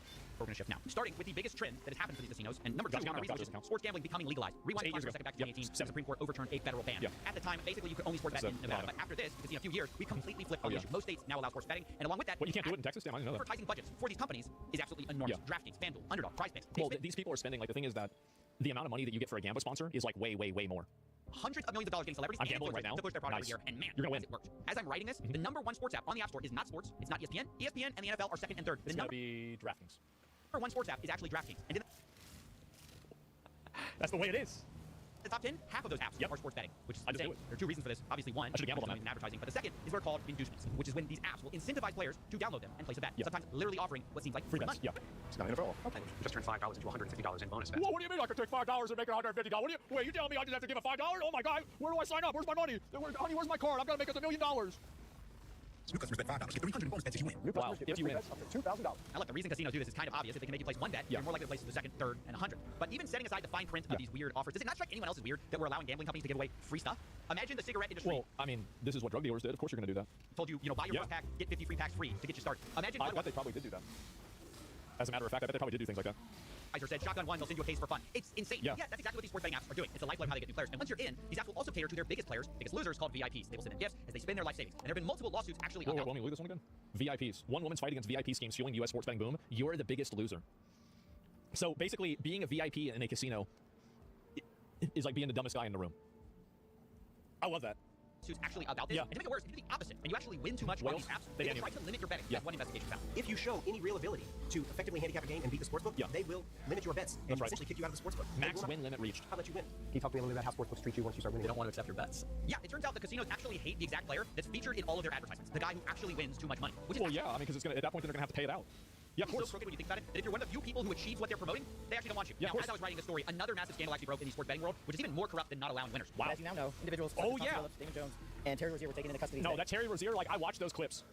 Like, honestly, all they need to do is play that footage at the courthouse, and he's going to jail for, like, 20 years. Like, he's going like this. Oh, bro. Oh, jeez. Oh, oops. Oh, jeez. Oh, whoa. I missed it again. Damn. Former, current NBA players and coaches. What you don't know is that this is an illegal gambling operation and sports rigging operation that spanned the course of years. That's right. The FBI just exposed a massive sports rigging scheme that was using these apps to win money on rigged basketball. That's right. One example of this was March 23rd, 2023, when an NBA player, Terry Rozier, told a friend ahead of time that he was going to go out early on a foot injury. And so that night, $200,000 in bets were placed on his underperformance because no one else knew that he was injured. And a few minutes after Terry caught around, he left the game and the bets paid off. A few days later, Terry Rozier and his friend allegedly counted the money at his house from the fraudulent wagering scheme. What a retard. They don't even try to hide it. And this was one of several rigged games the FBI alleged, but the media was going to point out this isn't even the first time someone was caught doing something like this. Yeah, of course. Jonte Porter, who played for the Toronto Raptors, has already pled guilty. He's already pled guilty. He's awaiting sentencing for doing just what Rozier and Jones are accused of. So this train has already left the station, Laura. And I have to tell you, when Jeff Teague, an NBA player, says, "Oh, there's betting everywhere," it is everywhere. I've done ads for DraftKings. LeBron James has done ads for DraftKings. In fact, this is just the way it is now. This is just the way it is. Like gambling, like I tried for so long, bro. I really did. I tried for so long to try to keep gambling. Like I was like, this is not a good idea. And what I learned is that people just do not understand statistics. They don't. I've been blackpilled. I am totally blackpilled on gambling now. I think that if you want to gamble, go ahead and do it. Is this the same as insider trading? Yeah, it is. ESPN, when they were reporting this story this morning, they're having programming, people talking just like you and me, talking about this scandal in the press conference the FBI was. This is the best part, bro. They took the ESPN bet thing off the screen whenever they were talking about the betting scandal. Watch this. I don't know if they're going to show it. Giving, and underneath them on the ticker was an ad for ESPN Bet, which is ESPN's own sportsbook. Yeah, the irony of all of this is that the same people who condemn illegal betting going on are simultaneously pushing the sportsbooks, which create the opportunity. And at some point, the producers on ESPN actually noticed it. See if you can spot the moment they try to fix the sportsbook ad in the corner. We hear a lot about legal sports gambling on this show. The Bussin' Boys, obviously, sports gambling is a huge part of what you do, so we put those all out there as a preamble because it might be in the back of people's minds. Maybe it's a question. Do you consider games like Texas Hold'em gambling? If you're putting money on something and you can get money out of it, it's gambling. It's pretty simple. I mean, like, what are we talking about? I think that there's definitely a spectrum of gambling. Like slots is just like a crapshoot, basically, right? You've got that, but then you also have other types of gambling, like are investments a gamble? For a lot of people, they are. A lot of people just put their money, like, look at, for example, look at GameStop. Look at how people treated GameStop. That was a fucking gamble for them. You think they knew what they were doing? Fuck no. Like, no, absolutely not. I'll be right back in a second. Let's do a prediction if I'm gonna come back. Yeah, sure. No, people love doing this shit. They do. We acknowledge that this is a different time and place. However, there is a fine line, not so fine. There is a bold line that obviously has to be drawn. Well, that's a little awkward. You're actually supposed to remove the ad for sports betting before talking about sports rigging? Yeah. And honestly, we've only hit the tip of the iceberg here because we've since learned these professional leagues are useless at catching this stuff. Turns out the NBA already investigated Terry Rozier before the FBI indictment for that exact game. And they cleared him because the NBA commissioner said there was insufficient evidence. Yeah, they weren't sure about it, right? Are gotchas gambling? In my opinion, I think gotchas are not gambling. The reason why I think that they're not gambling is because gotchas don't allow you to chase losses. So the type of gambling that I think, they are gambling in a way, but they're not the corrosive bad type of gambling. The corrosive bad type of gambling is the gambling that allows you to chase losses. That's how people ruin their lives. That's how people lose all their money. In gotcha games, whenever you spend $100, there is no universe where you will get $100 back. So every dollar spent, you spend with the understanding that you will never make that money back. That's very different than people that gamble on sports or gamble on anything else because those people don't know whether they can make their money back. The ability to chase losses is what ruins most people's lives. And I'm not saying gotchas are great, but I think that there's a profound difference between the two things. He concluded that there was insufficient evidence despite an aberrational behavior moving forward. Right. So even with aberrational activity, they had the right game, the right guy, and the NBA couldn't find enough evidence. I mean, the more money that goes into sports betting, the more this will be a problem. Well, it's not in the NBA's best interest to do it. They don't want. No, you have to think about it, right? Is it in the NBA's best interest to find that one of their players is cheating? No, because they're invested into these things themselves. They don't want to have this happen. They don't want to have any involvement in this. So they're going to do the minimum required effort, and then they're going to stop. These are clearly not equipped to handle, but people just look the other way because the money's too good. And I want to now address the size of these betting markets because this is insane. Absolutely enormous in ways Billions most of people dollars. don't understand. And to get our heads around it, we're going to look at some survey numbers. One study estimates that 22% of all Americans and almost half of men my age have an online sports betting account. Half of men have a sports betting account? Now, another estimates that half of men my age have an online sports betting account. Another estimates that 1 in 4 people have placed a bet on sports and 1 in 5 have placed a bet in the last year. Like with all surveys, there's margins of error here, but the data most is very widespread and extremely popular among young men. Dude, I got into the wrong thing. I knew it, bro. Like me and Alec, we could be billionaires in jail right now. have to pick streaming, man. Bro, we had this locked in. And the worst thing about it is the guy that was mentoring us, that I learned a lot of this stuff for like setting up a website and how to make money and everything. You know where he is? He's in jail. He's in jail too. So, yeah, follow us. I think he's out now. Like he probably was only in for like 2-3 years. But is he a billionaire? Yeah, he's super. He's making 7 figures a month, man. He's making 7 figures a month pulling some bullshit. Yes. And for the ones who get addicted, it's financially devastating. One recent study looked at American finances before and after it's my boy. was legalized by their state. They found that bankruptcy rates rise approximately 10%. 10%. Damn. I should start investing in funeral homes. For legalization, another paper looked at financial stability, noting that for households that do bet, it's been on average about $720 a year sports betting. And the study found that for every dollar someone deposits for betting, there's a reduction in net investment of. Can you imagine, like, I go on a crusade to promote gambling as much as possible to fucking. I can't even say it. I'll probably get in trouble. Under $1. I can't even say it. More, they invest less, which means their financial future is worse. Makes sense. But this is especially true of problem gamblers or gambling addicts. To be clear, it's not something that affects all gamblers. Roughly 1% of the world population suffers from this. It's more common among people who bet regularly and bet online. Yes. Two of the things that sports gambling encourages. Problem gambling completely obliterates people's finances and affects more than just the gambler, because as they beg, borrow, or steal to continue their addiction, they affect everyone around. And I do mean steal. Roughly half of gambling. So, because prediction markets are relatively unregulated, could I just start bets and start gambas inside of prediction markets that I can control the outcome for and then just steal everybody's money and then get away with it right now? Yeah. It's a good idea. That can't be legal. I'll have my friend do it. Yeah, I'll have my boy do it. That's how rigging works. Yeah, I'll just have my friend do it. It's all right. Yeah, it'll be Asmon Silver that's going to do it. Zach Rohr that's going to do it. Will commit a crime and milk everyone around. And I do mean steal. Roughly half of gambling addicts will commit a crime, and most of those crimes are to continue gambling. Often a spiral where the addict doesn't see a way out. That's right. Why problem gambling is one of the highest suicide rates of any substance addictions. Full stop. It's because they run out of money. I don't get it. You know none of this matters, right? Yeah, I love this. Yeah. Yeah. You tried this before with Rubek. I really need to start. I need to start going on these prediction markets, man. I really do. I think I'm gonna get. They would ban me. I gotta do this a lot. CS2, and it did nothing. Yep. No, literally, I mean nothing. Absolute silence. All the moralizing, the anti-gambling. You're wasting your time. Yeah. Yeah. Bro, no way you're just gonna fade to black. Wow. Wow. Tell you a story. A year ago, I was offered $20,000 to do a video by. That's it? Oh, what an asshole. Fuck this guy. 20 grand? No. Now I said no and made a whole series about it. Yeah. I didn't tell you. Then later I was offered $1 million. Okay, that's a little bit better. All right. Okay, now we're talking. Now that starts the conversation. For my legal fees in an ongoing case. Now, this was offered by a person who said they wanted to remain anonymous. No strings attached. Very nice person. They said they wanted to just help out. Sounds great. But then I found out the money was coming from a sports betting company. They were one of the top people, and that's obviously a dilemma for me. I am publicly against gambling, and here this person's kind of privately telling me, well, gambling can pretty much solve all my problems. Pay my legal. Well, yeah, of course. Yeah, I mean, you get the money from the gambling, and then you yeah, that's smart. Legal fees, they're telling me, oh, the company's regulated, it's fine, it's above board. Ultimately, I had to say, thank you for the offer, but in my head, there's no such thing as $1 million, no strings attached. My motherfucking boy. My motherfucking boy. Look at that shit. You see what I'm talking about? Like, see, anybody that knows this shit, like, you really, the thing is, people say things because they want to believe them. They want to believe them, but they're not true. Everybody wants to do that. See, I told you guys, this is just the way it is. And, you know, obviously, I also can't take $1 million from a sports betting company and then go make a video criticizing sports betting. Yeah. But it gave me pause and kind of gave me an aha moment that I was missing before, where I started to understand exactly how screwed we are. And this goes. No, I mean, like, I've been offered like over fucking $10 million to gamble and have different partnerships and contracts, shit like that. Absolutely. Like, cause, and the thing is that even me reacting to clips of gambling probably generates them hundreds of thousands of dollars, because people will see that. Like, I'll react to like Train winning. Like, remember when he won like $24 million? And, you know, now he's only down $70 million. But, you know, like, that's, you know, but people won't see that, and they'll just keep on putting in money. And that's insane. Holy fuck, $10 million. Well, it was more than that, right? It was an 8-figure offer. That means it was over $10 million. I'm not gonna say how much over, but it was over $10 million. And so, I just didn't like, I don't like gambling. Yeah, I don't like gambling. Like, that's the reason, really. I mean, like, if I liked gambling, I would have probably done it. But I just don't really like doing it. Like, that's it. And like, maybe I would do prediction market or something like that, because I think it's kind of funny. But other than that, I mean, I just don't really, it's not really my thing. Austria's debating on taxing assets. Well, I don't know about that. That's some other shit. And what's your net worth? I mean, it was more than what my entire net worth even is now. That's how much I got offered to do it. I won't say how much. I won't say from who. But it was a crazy, crazy offer. And it was multiple years ago. It was like 2000 and good morals. No, it's okay. I mean, I would perform human sacrifices. I eat people. I just didn't want to do it. That's all. Yeah, I just didn't want to do it. Yeah, I just don't think it's not that fun. Into our third reason, gambling is winning. The casual way these casinos can throw. What's this here? Aiden Ross leaks mind-blowing figures behind Twitch gamble. Oh, yeah, they were giving him a lot. Casinos can Train claims he made $360 million gambling from gambling stream. Yeah, he made a lot too. Yeah, for sure. These are my boys. Around life-changing money for any normal person is why the data will never fix this. Life-changing money for any normal. Okay, yeah. Well, I mean, even Kick, like, I mean, Kick wasn't even for Gamba. It wasn't even for Gamba or anything like that. It was just a stream on Kick. Person. That's it. Is why that's how big it was. Never fix this. It's why having enough sad facts about addicts or interviewing people whose lives were ruined will not change things. Believe me, I've done it, and it's never moved the needle. To be honest, it's not even debatable. The gambling is. You know what's funny? Is that, have you ever considered the fact that these videos might get even more people to gamble? Because people will see morons lose and think to themselves, you know what? I could win. Bad for most people, life destroying for a few. Even the industry kind of admits that, but the reason gambling is everywhere in spite of that, there's too much money in the game benefiting the people that make the final decisions. Right? Think about the states with tax revenue, the casino profits. It's a big money situation. Big money. XTC $100 million. Influencer payouts. There's a small group that gambling is incredible for. So incredible, it basically defies logic. I'm talking billions of dollars in profits. And if you want to understand why gambling is everywhere, you can't just look at the statistics. You have to look at the money. And I want to show you exactly The how... money for it is insane, man. It's absolutely insane. The same as you want to steal a car thing that made piracy popular. Well, it's hard to steal a car. There's a bunch of complications with it. It's really hard to do that. Like, because you have to do a number of things. Like, you basically only can steal a car for parts. Especially now, because they have so many trackers and everything. So, like, you don't even want to do that. I would download the car for sure. It's not really hard. Yeah, but Kia Boys, think about the Kia Boys. They steal a car, they sell it for $150. How do you know? Because my dad taught me about it. He taught me how to steal anything. Like the thing is, whenever I was growing up, my dad would teach me how to steal anything, how to kill people with things, how to scam people, economics, how to run a company, let's see, how to avoid getting caught by police, how to detect police officers. Like this is just whenever I was a kid. Like this is me growing up. This was really, you know, like I'd be driving around 7 years old. My dad would be like, all right, you're gonna be able to watch for cops, and I'm gonna be driving like 90, and your job is to watch for cops. If you mess it up, we get a ticket. And I said, oh, you're gonna put that on me? He says, yep, that's right. Yeah, I said I'm 9 by the way. Yeah, exactly right. You skipped the tutorial? Yeah. No, this was it. Like, and did you mess it up? No, never messed it up. Honestly, I was better at it than he was. Like he never really, I think he didn't really give a fuck, man. Like he didn't really give a fuck. Like I remember I was telling him about, like, because I knew about the stuff with Miz driving really fast before it went public. I was telling my dad about it, and I was like, yeah, man. Like he was driving like 140 with Emmy in the car, and my dad's like, what? That's it? I was going 160 the other day down to Sean's house. Got there in 10 minutes. That's it.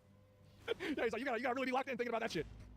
And no, that was, and so like I knew all about this shit and like all these scams and everything, like how to make this money and like how to like I taught myself how to drop dice, but I never really got good at it. My dad said that his dad, my grandfather, who was like a legendary piece of shit, like you think of the biggest piece of shit of all time, and he was worse than that. And so, but he knew how to do it even better than I did or anybody did. My dad, like this is how much my dad hated my grandfather. My dad number one tried to kill my grandfather, his dad, right? Like literally he had his face on the curb and like he ended up not killing him and stomping his face in, but it almost happened because they got in a fight. And then I don't remember when he died. My dad didn't even tell me. He didn't even tell me. He hated that motherfucker, bro. He hated him so much. Yep, that's it. Yeah. What the fuck? Yeah, no, I'm telling you, right? Like, no, because if you knew the stories, you would know why. Like, my dad was not wrong. Like, he was not wrong. Like, this dude was a degenerate. This works with an example. This is Matthew, better known online as Matthew. And recently he took a gambling deal with an offshore crypto casino. Smart. And he flew over there. I remember this. I watched him do that. Talks about the deal. I want you to know it's a little strange. He almost seemed hesitant. Boys, we just partnered with Roulette, and before I say anything, don't gamble, okay? You will lose. I love this shit. I really do. I really love this. I think this is amazing. I just partnered with the company. Don't buy this thing from the company. And it's so addictive that people do it anyway. That's amazing. Get it twisted. You will become a billionaire. Video, I'll watch it. I promise you, you're gonna lose. But that's why I partnered with Roulette, so they can pay me to gamble. So I can lose? Oh, even when I lose, I'm still gonna lose. Yeah. Some of these guys really need to come to me. Like, more of these people need to come to me for advice about stuff. Because, like, the way that you handle this is that's just cringe, bro. Just say, like, listen, guys. If I had to sacrifice one of y'all on the top of a Mayan pyramid and cut your heart out and roll the corpse down the steps for $1 million, I would do it. And I would be ashamed of you if you wouldn't do the same thing for me. So today, I'm beginning my partnership with this gambling company, and we're going to be doing this. We're crowdsourcing the human sacrifices. Everybody can now be sacrificed. And like, you just let them know, right? Because that's the way you say it. Like, I feel like you don't need to, like, what's this dog and pony show? Like, just let them know the way it is. Just let them know, because it's just whether it's tier rewards. Yeah, exactly. But yeah, Epic, no, exactly. And unironic actually salesman. The thing is, no. If you go back, like I went through, I used to do this a lot, okay? I would do this a lot. Like, these people need to just ask me. They need to just ask me, because a lot of people do not know how to sell. I feel bad for Rubet. I do. Because Nate Shot comes out there limp dick, 2.5 inches. Oh, I don't know. I'm gonna lose money. Don't gamble. Oh. Like, what the fuck, bro? Like, we just gave you a bunch of money. You doing this? It's embarrassing. It's just embarrassing, man. Like, why would you do that? Pretty weird to hear someone say, don't gamble, guys, while announcing a partnership with a gambling company. Nate Shot implies that he may lose money, but in fact, he later admits that it's the most money he's ever been paid. Wow. I would have never guessed. Is the biggest partnership that I've had in my entire career. No, instead I think the thing is, like, if that's the biggest partnership, you gotta think about more ways to make money. Like, there are a lot of ways that you can make a lot of money if you have a lot of money. And if you're still trying to get and do this, like, there's like, you can get into venture capital, you can do larger funds, you can get into commercial real estate. Like, I mean, there's a lot of ways that you can make. How do you turn $10 million into $20 million? It's easier to turn $10 million into $20 million, in my opinion, than it is to turn $500,000 into $1 million. That's the truth. And so, but gambling, right? No, and there's a lot of ways you can do it. The more money you have, the more money you can make, because you unlock opportunities that fewer people have access to, and you can make sure to hedge your bets in a lot of cases. And bet on Google, no, it's starting to get harder. Well, that just means that it goes from 10 to 20, right, or from 20 to 40. Like, it's still the same idea. Is it, like, how do you think that these guys that have like billions of dollars, their money just goes? How do you think that happens? It's because they know how to make money. See, the weirdness of this video is because Nate Shot knows pushing gambling is kind of bad for people. Yeah. He said so in a podcast a couple years ago. I definitely think that people streaming on Twitch, all the crypto betting, certainly incentivizes younger kids to be more interested in crypto gambling. I don't know why everybody tries to go and bring out this thing with the kids. Won't somebody think about the kids? Like, I don't give a fuck about the kids. You got the NFL and the NBA that are trying to sell sports betting to kids. I don't want to hear about some fucking 34 or 35-year-old man gambling on a casino on a website. Nah, bro, like, Says the same thing? Yeah, it's over, bro. Crypto gambling is banned on Twitch now. Who cares? Like, crypto gambling. But you really think that let's say you die. Let's say you die. And you talk to Jesus, or I think it's St. Peter, it's lore accurate, at the gates of heaven, and you say, I only promoted normal money gambling and not crypto gambling. Can I get in? Do you think that Jesus would be like, oh, of course, right this way? Of course not. Of course not, bro. Of course not. Like it's bullshit. It's bullshit. It's bullshit. I know personally people that should not have been gambling online, but because it's so easy to gamble with crypto, they did it when they could not afford to do it, and it has not worked out well for them. Right. Nate knows personally it's bad. Yeah. But for the reason why he's doing it anyways, just fast forward 2 minutes in the podcast and we find out because the host asks, hypothetical. What if someone offered Nate Shot $100 million to promote gambling? And well, let's just say his tone changed. I ain't turned down $100 million, bro. Yeah, of course. I mean, I take a gambling sponsor if I wanted to do it, right? If I didn't have to fucking gamble myself, sure, I would do that. Why the fuck not? The thing is that it's the same with anything. I mean, a lot of people take sponsors like this, and like you can't get mad at people for doing this shit anymore whenever it's happening on fucking NFL and NBA. Like really, I mean, like, and this is the problem is that people try to hold like an influencer to a higher standard than they hold the NFL to. It's crazy. And so you have people that are given a bunch of money. Of course, they're going to take the money. Absolutely, most people would do this. It's just common sense. Sure. Brother, I'll go on there and crypto gamble 24/7, dude. It's not a Sigma now? Yeah, it's not. At that point, man, it's Terrence's fault. Hey, I'm just working over here. Just kill him. You can pay me more than Kill them kids. Brother, I would be lighting up, cash on fire, gambling crypto. I would sell my soul for 100 hens. Are you fucking kidding me, dude? It's not even that much money. You're gonna do that? Like, I mean, I don't know. I mean, there's a lot of ways. We can send this over. Yeah. I won't sleep. I will be your workhorse. You want me to pump blue chews, crypto gambling? I will do it all. You got me fucked up. Them kids, dude. Fuck them kids. Look, fucking paste. There it is, but I'm broke. Yeah, exactly. That's a shitload of money. What are you talking about? I mean, like to sell your soul for, though? I mean, that's a lot, isn't it? I mean, like, damn. It's about selling your soul.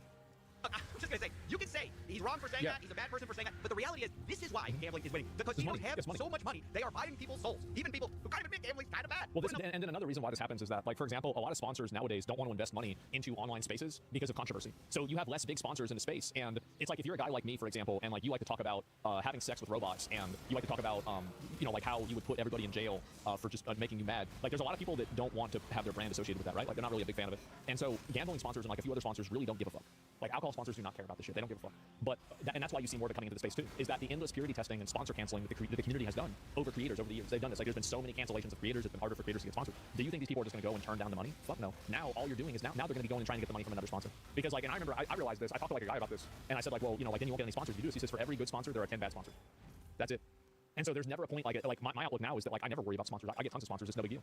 They might not be the most politically correct, but who cares? Who gives a fuck? Is it worth it to take on a sponsor so you can have your own autonomy and do what you want to do because they don't care? Like for me, absolutely it is. Absolutely without question. Instant trade, I would make it 1,000,000 times over. The check's still clear? Yeah, exactly. Right, still money. And it's the same thing. And at the end of the day too, anybody that's actually going to dislike you because of that probably never liked you to begin with. They're just trying to control you. Do you think the wirebacks will think gambling is a good idea when they finally take over? You mean the Copperbloods? I think no, because they know how to do math. Money on the table, and Nate Shot says, hey, fuck them kids. And by the way, speaking of fucking them kids, let's talk about Drake.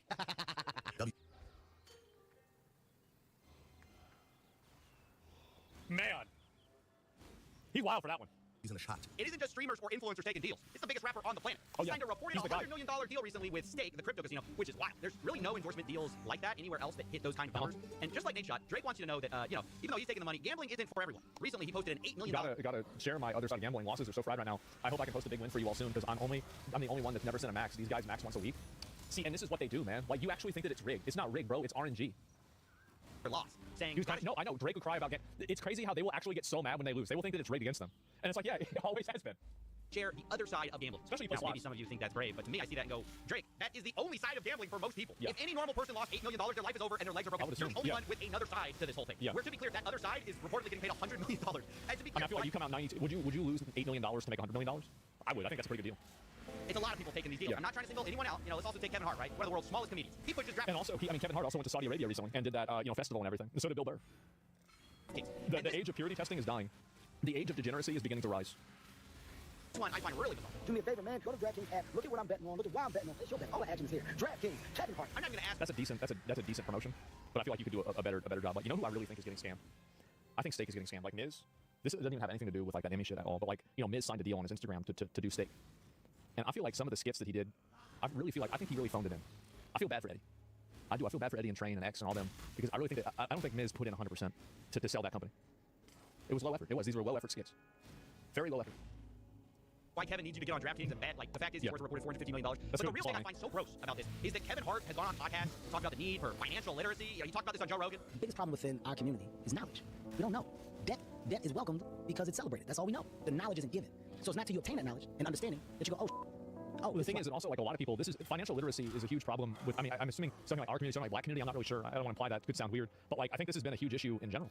Is that nobody has any financial or mathematical literacy in general. Like, I think that the average person doesn't know how stupid the average person is. I think the majority of people in the world could not name 10 countries on a map. The straight up real majority. In the United States, I can't speak of other countries or anything, but in the United States, I think the majority of people could not name 10 countries. Really? I bet they could not even name 5, maybe. I think 5 is something I'll probably bet on. But like, I know 10. Well, no, like find them on the map and be like, this is where this one is, this is where that one is. I don't think they could do it. You're probably right. Yeah, no, y'all don't understand. See, y'all never rated it. You never did multiple. I've done molten core. I know what's at the bottom of that mountain. It's not good. How you put money out. This is how you always increase versus decrease. Oh, this is how you earn on your money. Oh, wow. I can gain wealth by investing in what? The stock world is what? How many people partake in the stock and world? Here's another one, too. That, like, this is a big one. How many people know how to leverage debt into any sort of equity, into ownership of anything? Less than 1% of the population. Less than 1% of the population know how to do that at all. And so that's another way that people that have a lot of money keep getting more and more money. And is there a part that isn't necessarily gambling? Is there a low-risk part? The information isn't there. Yeah, Kev, maybe the information isn't there on the stock market part, which isn't gambling, because you're too busy telling them about actual gambling. Understand that Kevin Hart is not just a guy who sometimes talks about it on podcasts either. He has a whole partnership, an actual partnership with Chase Bank, where they ran a campaign to improve financial literacy. So it is about black. Yeah, amplify the importance of black youth financial literacy. Man. But then Kevin goes on the side and he's in DraftKings, which preys on people's financial illiteracy. And while we're talking about small comedians with big bank accounts, let's talk about Joe Rogan too. And listen, I'm not trying to be high and mighty with all this stuff. I know it sounds a bit like that, but believe me, I am eye level with these guys. Okay, I'm very short too. You can't tell at the time the $10 million studio desk, but no offense is intended here. Can the editor? We got to discuss though how the biggest comedians in the world, the biggest smallest comedians, are pushing DraftKings. Well, because they're getting paid a lot of money. That's the reason why. And also, it's like if you have, so if you had $250 million, would you rather have $250 million or would you rather have $255 million? Which one? I would want the 255. Yeah, exactly. Yeah, it's a bigger number. It has more money. Yeah. Does it really matter at that point? Yeah. Oh, get a $250 million deal from Spotify. I didn't realize before this video, like, how many gambling ads he has been running recently. In the month of September alone, there were 11 DraftKings ads in 14 videos. And with he's making so much money. Oh my God. Joe especially is weird because he's the guy who rants against Big Pharma's manipulative advertising. If you can advertise, you can manipulate people and change their opinion based on theatrics. So many. Everyone gets a free bet. Yo, man, hey, let's win together. You know what to do. You have music and people dancing and holding hands and spinning around a wheat field. Like, that is so manipulative. And we are subject to manipulation when it's something that is so important, like making critical health decisions. There's so many of these commercials. Like, so many times I'm watching television, like, how many goddamn drug commercials are there? By the way, I agree with them. We are being manipulated. But change a few words from that rant, you can say the exact same thing about how gambling is pushed. Casinos are also manipulative. They don't advertise the actual reality where people lose. Instead, they say things like winning, cashing in, opportunity. And Joe Rogan's I really think that what they should do is they should have like a thing where they take the quote VIPs out of a lot of these gambling companies, and then they have a partnership with the prediction markets, and then they let people, and they make a pact with the VIPs, and they say you have to live stream yourself gambling from now on, and everybody gets to gamble on whether the person kills himself. Like that's whenever we get into the real Black Mirror shit, right? That's whenever we get into the real dark shit. Like then people get to watch and see how long it takes. That's dark. Oh yeah. It's a night, yeah. And so we have dystopian. Yeah, that's dark. No, I tell you, I got a lot of ideas. I got a lot of ideas. So many. What do we call it? Race to the bottom. I like that. Race to the bottom. I like that one a lot. That's cute. The last bet. Every game is another chance to cash in. Don't just watch the action. Win with it. Every snap is loaded with opportunity. But it's just as manipulative as pharma ads pushing pills that may end up addicting you. In both cases, the collateral damage are the addicts we created along the way. And I guess I have to ask. Maybe people think, oh, one's worse than the other. Is there that much of a difference between a drug addict and a gambling addict? No, really. I'm asking. I mean, maybe a bit. I mean, like, there's a difference, yeah. But I mean, it basically does. I mean, the same thing can happen. If you see the drug addict, you see him shooting up or wherever it is, you see him fainting, you go out of the court backward. When you see a guy who's fully in the grips of gambling, trying to figure out how to make his money back, he's all jazzed up with adrenaline. See what I'm saying? Get his money back. This is what I was talking about with chasing losses. This is how it happens. Understand why? It's just like cocaine. It's just like drug abuse. It's just like the opium problem. Yep. It's just like anything else. You and I both know people who have lost their lives gambling. Okay, You've seen people in pool halls. You see how they get your rope. There's no difference in the drug addict and the gambler. Oh yeah. No difference. So there is no difference. Then why do we shake our head at the Sackler family and pharmaceutical execs who push pills that ruin people's lives? But somehow nobody cares. We're doing a very similar thing with gambling. Because the pharmaceutical companies aren't paying creators to advertise the drugs. Duh. That's the reason. Yet. Yeah, they should do that. I could be the first person to get sponsored by Pfizer. I'll be like, honestly, it would be a long-term investment for me to get sponsored by Tylenol. Because if I could make more kids autistic, it could give me more viewers in the long term. At every level of society, we are shoving this down people's throats. And it's not that I mind if people gamble individually. I'm talking about the long game, bro. The long game. Everything is gambling now, from sports to entertainment to investing. It is totally inescapable, and we're moving the casino from Vegas directly into your pockets connected to their bank accounts. I don't know exactly Casino's how in your it's house. but it doesn't take a genius to see where it's going to lead. Gambling is going to be a much larger problem for people, and especially young men. And the saddest part is, there's no amount of data or facts that I can give you that's going to stop that. That's right. There's just too much money at stake. Well, it's because they're stupid. That's the reason why. And okay, I reached out to Joe Rogan, Theo Von, Bad Friends, Nelk, Kevin Hart, Drake, and Nate Shaw for comment. Theo Von and Nelk responded for comment. What did they say? Let's get to content. Regarding online sportsbooks or winning cash on sports, we currently work with PrizePicks. Between us, I enjoy betting very mildly on sports. It makes the games more fun, but I'm also aware of the risks they can pose, though I'm not very knowledgeable because I haven't had the same exact issues. We make sure to follow our guidelines from our sponsors, although it's worth being more intentional about emphasizing those risks to listeners. I feel like in the podcasting space, there's a decent amount of regulation in our ad reads, and I try to remember to advise our listeners that gambling may not be the right for you, but I may often forget to do that, to be honest. That's from Theo Von. Just say you're gonna kill him. Why not just say that? I mean, like, I don't know why would you not just say that we're just gonna kill him. Just say. I mean, it's gonna happen. Like, I mean, I don't know why. Like, people get so afraid of reality. They get so afraid of truth. And people, this is the one thing that I hate, bro. Like, I used to hate this whenever I was involved in OTK and shit, because I would have to play footsies around with, like, you know, like what things actually are. Bro, like, just do it. Just do it. Like, why not? Theo's an addict, brother? Yeah. People can't handle the truth. Yeah. People don't know what the truth is. Now they only affiliate themselves with legal platforms like PrizePicks and play by the rules. That's all they say. Yeah. Hey, go back to the bar and let me fix your drink. The weather isn't changing anytime soon. You know, all it would take is basic advertising rules or legislative change to put a stop to half of this stuff. That's the thing. Here's the problem that I think Coffee and I have. is that we expect people to go based off of logic and rationality and then make a decision based off of the conclusion that logic and rationality led them to. But what I've learned over time is that the people that gamble and the people that get invested in this kind of stuff, they don't think like we do. They don't, it's like you can't reason a person out of a position that they didn't reason themselves into. You can't talk a person out of this. You can't make them think their way out of this because they didn't think their way into it. Money makes the world a copy. The people who write the rules like them just the way they are. That's what I'm saying. Do you really think it's worth all of this, though? Yeah. Just for a little more money? Yeah. Hey, you said it yourself, didn't you? It's not just a little money. It's a lot more money. That's right. People would sell their soul for $100 million. Well, imagine what they do for billions. You know, maybe it is time for that drink. Man. You're gonna tip this time, right? He can't have the money to. He doesn't have a gambling sponsor. Yeah. No gambling sponsor, so how would you be able to have money for that? I will say, absolute cinema. Amazing, great video. Great video, amazing. This is, bro, oh my God. He cooked. Why being a dick? You don't understand addiction? Addiction is with a lot of gambling. People make a choice to start doing it. Everybody knows not to gamble. Everybody knows not to do it. If you do it, that's your decision. You did it. You did that to yourself. Nobody held your hand down and made you start doing it. There's a video. Give it a like. Give us up. Not everybody knows. They all know. Everybody knows. Your own life is your own fault. Yeah, bro. Like blaming the world for why you're flopping out and crashing out and fucking up. That's not. It's just not. It's not for me, man. It's not for me. I'm just not seeing it. But this is really. I think this is the future, right? This really is the future. This is the way it's going to be. I think probably just indefinitely. The fact is that society loves to gamble. Society loves spending money. I know. I'm gonna look at the JD Vance thing. Let me just finish this though. And people that do this, right? And I look forward to the future. Yeah, a lot of people love gambling, and people do get manipulated with the sneaky ad tactics. Yeah, of course they do. But like, there's every advertisement is trying to manipulate you. Like, I mean, whenever you really think about it, it is. And so like, that's just the way that they're manipulating empathy with understanding. Yeah, like I understand. Like, it sucks that it happens to people, but I also understand that people do it to themselves, right? That's it. I have the same energy for druggies. Yeah, of course I do. Like, I mean, you do. People. The thing is that a lot of people are the architects of their own demise. A lot of people make decisions, and their decisions lead them to a place in life that's not advantageous or positive. And I think that once you understand that about individuals and people, then you can begin to live a world and understand about yourself too. Like again, like I began. This is the way that I think about things. Give the video a like again. Coffee's old. We've been watching him for a long time, and I really love his videos. This is a great video, and I think it's honestly like it's very well put together. I mean, this is such a well put together video. Come on, bro, you can educate people. Not everyone understands the risks. What do you mean? Like, I mean, you just have to think about it for 3 seconds. People come and go, but the slot machine never leaves. Who do you think's winning there? It's obviously rigged. Is obviously rigged. Like, I mean, what do you mean? Like, you just have to think about this for 3 seconds.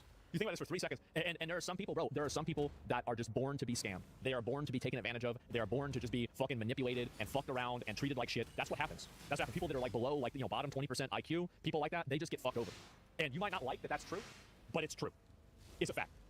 And so that's it. Everyone's, yeah, a lot of people, that's just what happens to them, right? Unfortunately, yes, exactly. Life is hard. Yeah, life is hard. It's even harder when you're stupid. You gotta learn from your mistakes. The way that I do it, last thing I was gonna say is that the way that I handle things is that I look at everything from the lens of it being my fault. Like, I start with every outcome in my life is my fault. And then I work backwards to, in some cases, figure out, oh, okay, this one you didn't really cause this to happen. And I think that that is a pattern of agency that everybody should adopt. Now, does that mean that everything is your fault? No, it's not. It's like a kid with cancer, it's not his fault. You know, like, let's say you have some like weird crazy thing happen to you, maybe it's not your fault. But I think that if you start from the position that how did I cause this to happen? What can I do to prevent this from happening? This is a position that gives you agency and control over your own life. And I think that the people that are afraid of that, the people that want to find out somebody else that's going to be the one at fault, they're the ones that are going to continue ruining their own lives. That's what they're going to do every single time. Yeah, mom and daddy got divorced, it's my fault. Well, maybe it is. I mean, sometimes kids do get divorced. Sometimes that's what happens. But yeah, I mean, in general, either use others or get you. Yeah, exactly. And you see even like, I mean, look at these tweets, bro. 500,000. Like, just them talking about, will Trump say the N-word in November? I was trying to look at this one here. Yeah, and it's got a turkey right there. Would he do that or not? Would he call that turkey the N-word?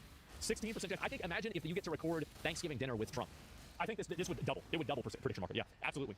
Yeah, and well, people that have been abused and fell into addiction. I mean, like, yeah, there are always instances where a person is in a vulnerable state and they do something that's a bad thing. But at the end of the day, the person still makes a choice. And until you can understand that you made the choice, you can never unmake the choice and you can never fix the problem. Because if you can't fix yourself, like, you're going to be in situations where things aren't good for you. You're going to be in situations where you get taken advantage of. You're going to be in situations where things aren't fair, etc. The one thing that stays the same is that you are in that situation. And if you can't change yourself, the situations will change you. That's the way it is. Now, you might not like it, you might not think it's fair, and you're going to be right. But it's still true.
Yes. Yeah, they're always on the right side. Let's do it. And on the side, there are always one or two groups. See what's crazy? It's such a peaceful day right now. Yes. Lovely, that beautiful. And they're just out here praying. White shirt. I can see him over there. Okay.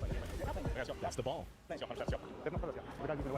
The scam is simple. First, this con artist tells tourists they can win money if they bet correctly on which cup the ball is under. How do people, at a certain point, by the way, you know what this is. We all know what this is. You stole this off of somebody's porch or out of somebody's car. But do you guys really think that he paid for this? It's a tour map, yeah.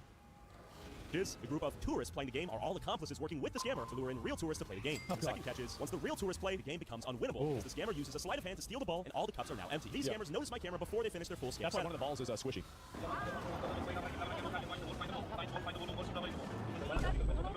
What? No video? Me? I'm tourist. Uh-oh. No video? Hello, man. Uh-oh. You're a scammer. You're a fucking scammer. You're a scammer. You're a scammer. Where's your buddy? Where is she? Where is she? Where are you at? There you are. Cackle like a little whore. Let's hear it again. Let's hear it again. Let's see this. Just let him know. Hey. You can see that right away. Oh, now he's getting aggro. We know you're scamming. We know you're scamming. Innocent fucking tourists. We saw you. Yep. Don't give up. Don't scam. Don't scam. You're the criminals. Yeah, I'm talking to you. Quit chuckling like a little witch, you demon. You're banned. Go back home. Banned. You're banned. You're banned too. You're banned too, witch. Come on, ball scammers. Oh, God. Come on, ball scammers. Look at this. Look at this. They use these games to steal your money. This right here. Little balls like this. Don't play their games. Man. You think everyone here is stupid, don't you? Get the fuck out of Paris. Banned. Deported. You're out of here. Banned. Free migration. Free migration. Free migration. He's scamming people when they come to ball games, stealing their money. Take a photo of his face right here. Don't you? Right. I don't understand. Yeah, you do. Yeah, you do. Yeah, you do. Bonjour, motherfucker. Quit scamming.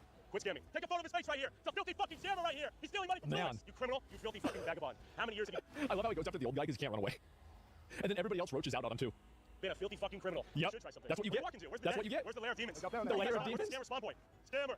The spawn point. Scammer. Shame. You beady little lizard. Cower to the lair. We're tired of you. You're gonna go under the bridge? You're a filthy waste of space. Yeah, what? Easy what? Keep walking. You're the child of a dirty little whore. You know that? We hate you. This is a scam as old as time. You're not even inventive. You didn't come up with this. You didn't even come up with it. He's right. You deserve to get your shit rocked. We're pacifists, though. I'm a pacifist. I'm not. He's not. That's why we got him. Hey, fuck all you. Oh, look out. Oh, like... It's more of them up there. Oh, my God. Oh, you missed. Throwing water. Looks like an admission of guilt. What a bunch of rats. Oh, no. What are you doing? Missed again. Let's get these fucks. No, Scammers, they know. Uh-oh. They know, right? Uh-oh. They know, the locals know. Where do they go? I like how they just go to the Eiffel Tower and just wait for them to spawn. It's like a, like a high-density farming spot. God, they spawn left to right. Let's go. You ready? Yeah.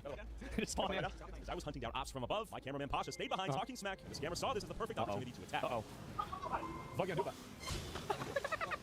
But this fool was instantly humbled as my cameraman defended himself with 100% legal anti-scammer spray. I was so caught up looking for scammers, I almost walked straight into a bus. So Pasha sprayed him because he got bum rushed by him. We'll go rush him, yeah. Oh shit, I can say. Bodyguard, you get a raise. Good work. Where are you guys visiting from? San Francisco area. Oh, okay. Whatever you do, don't play the cup and ball game. Oh, yeah. They're colluding. Yes, exactly. He knows. He knows, bro. He knows. Think about beautiful places. So you think of all these beautiful monuments, and they're ridden with these insects, these pests. You see him right there? True. Go for it. Let me see a few more face shots. It's the same family. Got Mickey Mouse over there? Hello, Mickey. Hello.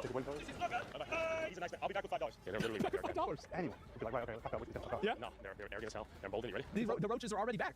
Let's go. Oh, jeez. So yeah, the woman, we got. Yeah. It's right here. Jeans guy? We're trying to find some guy scamming. Do you know?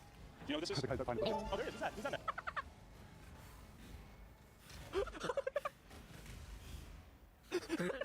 In the butt.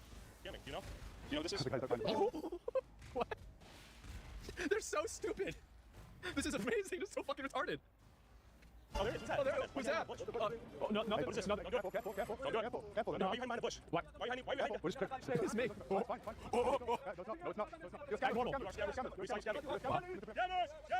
He starts saying the same thing. Scammers! I like how Scammers, please! Scammers! this guy is like, are you fucking kidding me? I just wanted to go to France. I just wanted to go on fucking vacation. Oh my god. Oh my fuck. Oh jeez. Scammers! jeez. That's it. Yeah, on face, yeah. Shut the fuck up, you dumb bitch. Never on fatigue, yeah. Yes, that's that one. Find out. These little scammers playing the cup and ball game. Look at him, you little bitch. You call the police now? Scammers right here. Scammers right here. Right here. Oh, they immediately get him. You dirty, filthy little dog. We know what you're doing. You're not dog.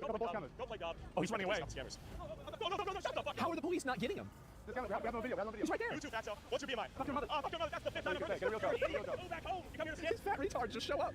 That is a tourist. You're disgusting. You know what? You're You know what? disgusting. You're fucked up. Is this a fat one hiding behind the bush? Europeans cheat. Yeah, no, you're not. You're just a criminal. Wait for you. Once you become a criminal, stop him. European jokers. Be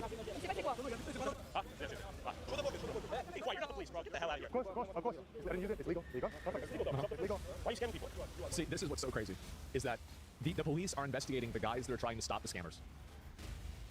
Isn't this embarrassing? Isn't this so sad? Hell, friends, yeah, this is crazy. It's not their job. If the police is not their job to arrest people that are scamming tourists and doing this stuff, then whose job is it? Batman? Huh? I'm your justice, bitch. We're doing a job. I'm protecting him. I'm getting paid to protect him. He's on YouTube. You know who he is. When you see this, you call the police. Au revoir. Just move. Au revoir. Yo, look, I don't want to hurt these people, so I use it so they leave us away. That's it. We don't want to. Who are you? Who's this guy? Look at this person. This person has no brain. I'm going to defend myself. I'm going to defend myself in a minute. You're trying to protect your scammer business as well. So we have the Eiffel Tower nation of scammers. We have the Gypsy scammers. They're It's a Thieves Guild meeting. Oh god. It's the whole Thieves Guild. The whole Thieves Guild. Oh my god. Trying to co-opt the police into their operation right now. Just be quiet. Just shut up. Just shut up. This guy attacked. He attacked my cameraman. This man charged me full rush. Get the fuck away from me. They scam. They attack first. You see how they respawn? Look, he says he wants me to come down there. We'll come meet you. They always respawn. What are you doing? Shut the fuck up. I'm scamming. Just shut the fuck up. I'm crazy. Oh, crazy. Thank you very much. He's gonna say that he's just walking in the street and... He wants to. We have footage. Are you leaving or no? Yeah, we can leave if you want us to. We'll leave. Okay, thank you. So the police are making them leave, but letting the scammers, quote, work in the street. So like a long time ago, like France had Napoleon. Like whatever happened with that, huh? Because I feel like they kind of used to be like badasses. I mean, they colonized the fuck out of Africa. They helped us win the Revolutionary War. They had Napoleon. And like now we've got this limp dick bullshit. What the hell happened, guys? Damn, what the hell happened? France is cut? Well, y'all gotta stop doing it. They exiled him twice? Hey, you. Okay. We can come back down. Okay. Thank you. Sorry, merci. Merci, my friend. Merci. Can we be friends? Let's leave. My spray. This is embarrassing, bro. This is embarrassing. Protection? It's legal? Okay. France fell apart when they tried to take European countries. Well, now they're getting taken themselves. He doesn't want to kill you. Okay, thank you. Merci. Unbelievable. Okay, the cops are good. Their hands are tied, clearly. They can't do anything. That's embarrassing. That's so embarrassing. Confiscated my bodyguard Fred's anti-scammer spray. We ran into more doctors and engineers that tried to kill me. What is this? How do you let this happen? Cameraman 3 months ago. But real quick, before we go back to Paris, in this era of media corruption and bias, it's tough to know what's fake news. Now France is president and his husband is pretending to be a woman. Is that true? Help you find fact-based reporting from the left, right, and center. Why is the police not able to do anything? You can stay up to date on what the It's because the people that run the government are full of shit. That's the reason why. News outlets don't cover on both the left and the right. Like 1/4 of all FBI agents reassigned to operation under Trump on the right, and the man arrested that's like a loot goblin, right? had over 200 explosives on the left. They can't do anything. This video, I learned that the man accused of starting the Palisades fire could face the death penalty. And if you want to learn more about a given story, the media landscape tool displays the news outlets covering the story and groups them according to their bias. If you want to find the original coverage from the outlets that covered it, you can click the outlets icon and it'll take you directly to their coverage. The feminists? If you want to stay informed and navigate this information and avoid media bias, go to feminists are probably out signing more petitions to release violent criminals. .com/Tyler Oliveira for free. Thanks for the news. Back to Paris. How you doing? We're good. Hey, we have a peace treaty today. We're focused on them, all right? Look at the bro. They selling that AliExpress Team Life with towels for $20 again, man. On them. We're moving in the past. I forgive you. No, I don't. Actually, no. You call me I don't forgive him. He's already aggro. He's already fucking aggro again. What the fuck? We have peace. We're moving. Oh my god. This is the guy we met in the first video right here. This is the first one. It's the same guy? Yes. 10 minutes in. Is it actually the same exact guy? Engaging peace treaty with them. Yeah, you know what? I think it might be. We don't have time to fight them. There's too many enemies out here right now. We're gonna tactically retreat to the rest of the crew. Fred, why are you concerned? They're starting to form lines around here. This is where Pasha got jumped in the night. Just to give you a preview of the whole scene. Okay. Why is this so smooth? We're getting started. Peace treaty. All right, they want to fight. Yeah. I love the blood. One of the guys earlier today was like, that's Pasha. Oh. They know you. They know you. Over there, there's like at least 40 people as well. They want us dead. It's time to walk. I think we should get a taxi walking out of here. They're filming us right now, right there. We don't want Oh my god. How do people in France... It is just unfathomable that people put up with this shit. Really? Why do people put up with this shit? fight truly. Like, everybody knows who they are. Everybody knows who's doing it. Let's get Uber and go, because no, where we go. How is this live to continue? I don't know. Uber and go. Hey, this is the guy who was foaming at the mouth. This is the guy foaming at the mouth last time. I remember you, my friend. My friend. He was. Almost itching to tweak at me. He was like, we were rabid. We're getting the nastiest looks over there. Look at him. When the tourists hate him? No. Look at the people that are doing it. They're like, come down. We've learned from our mistakes. We are wizened and seasoned fighters now. They're all over there. Look at them. They love it. They love it. There are so many of them. Oh my god. Look at them all. This is insane.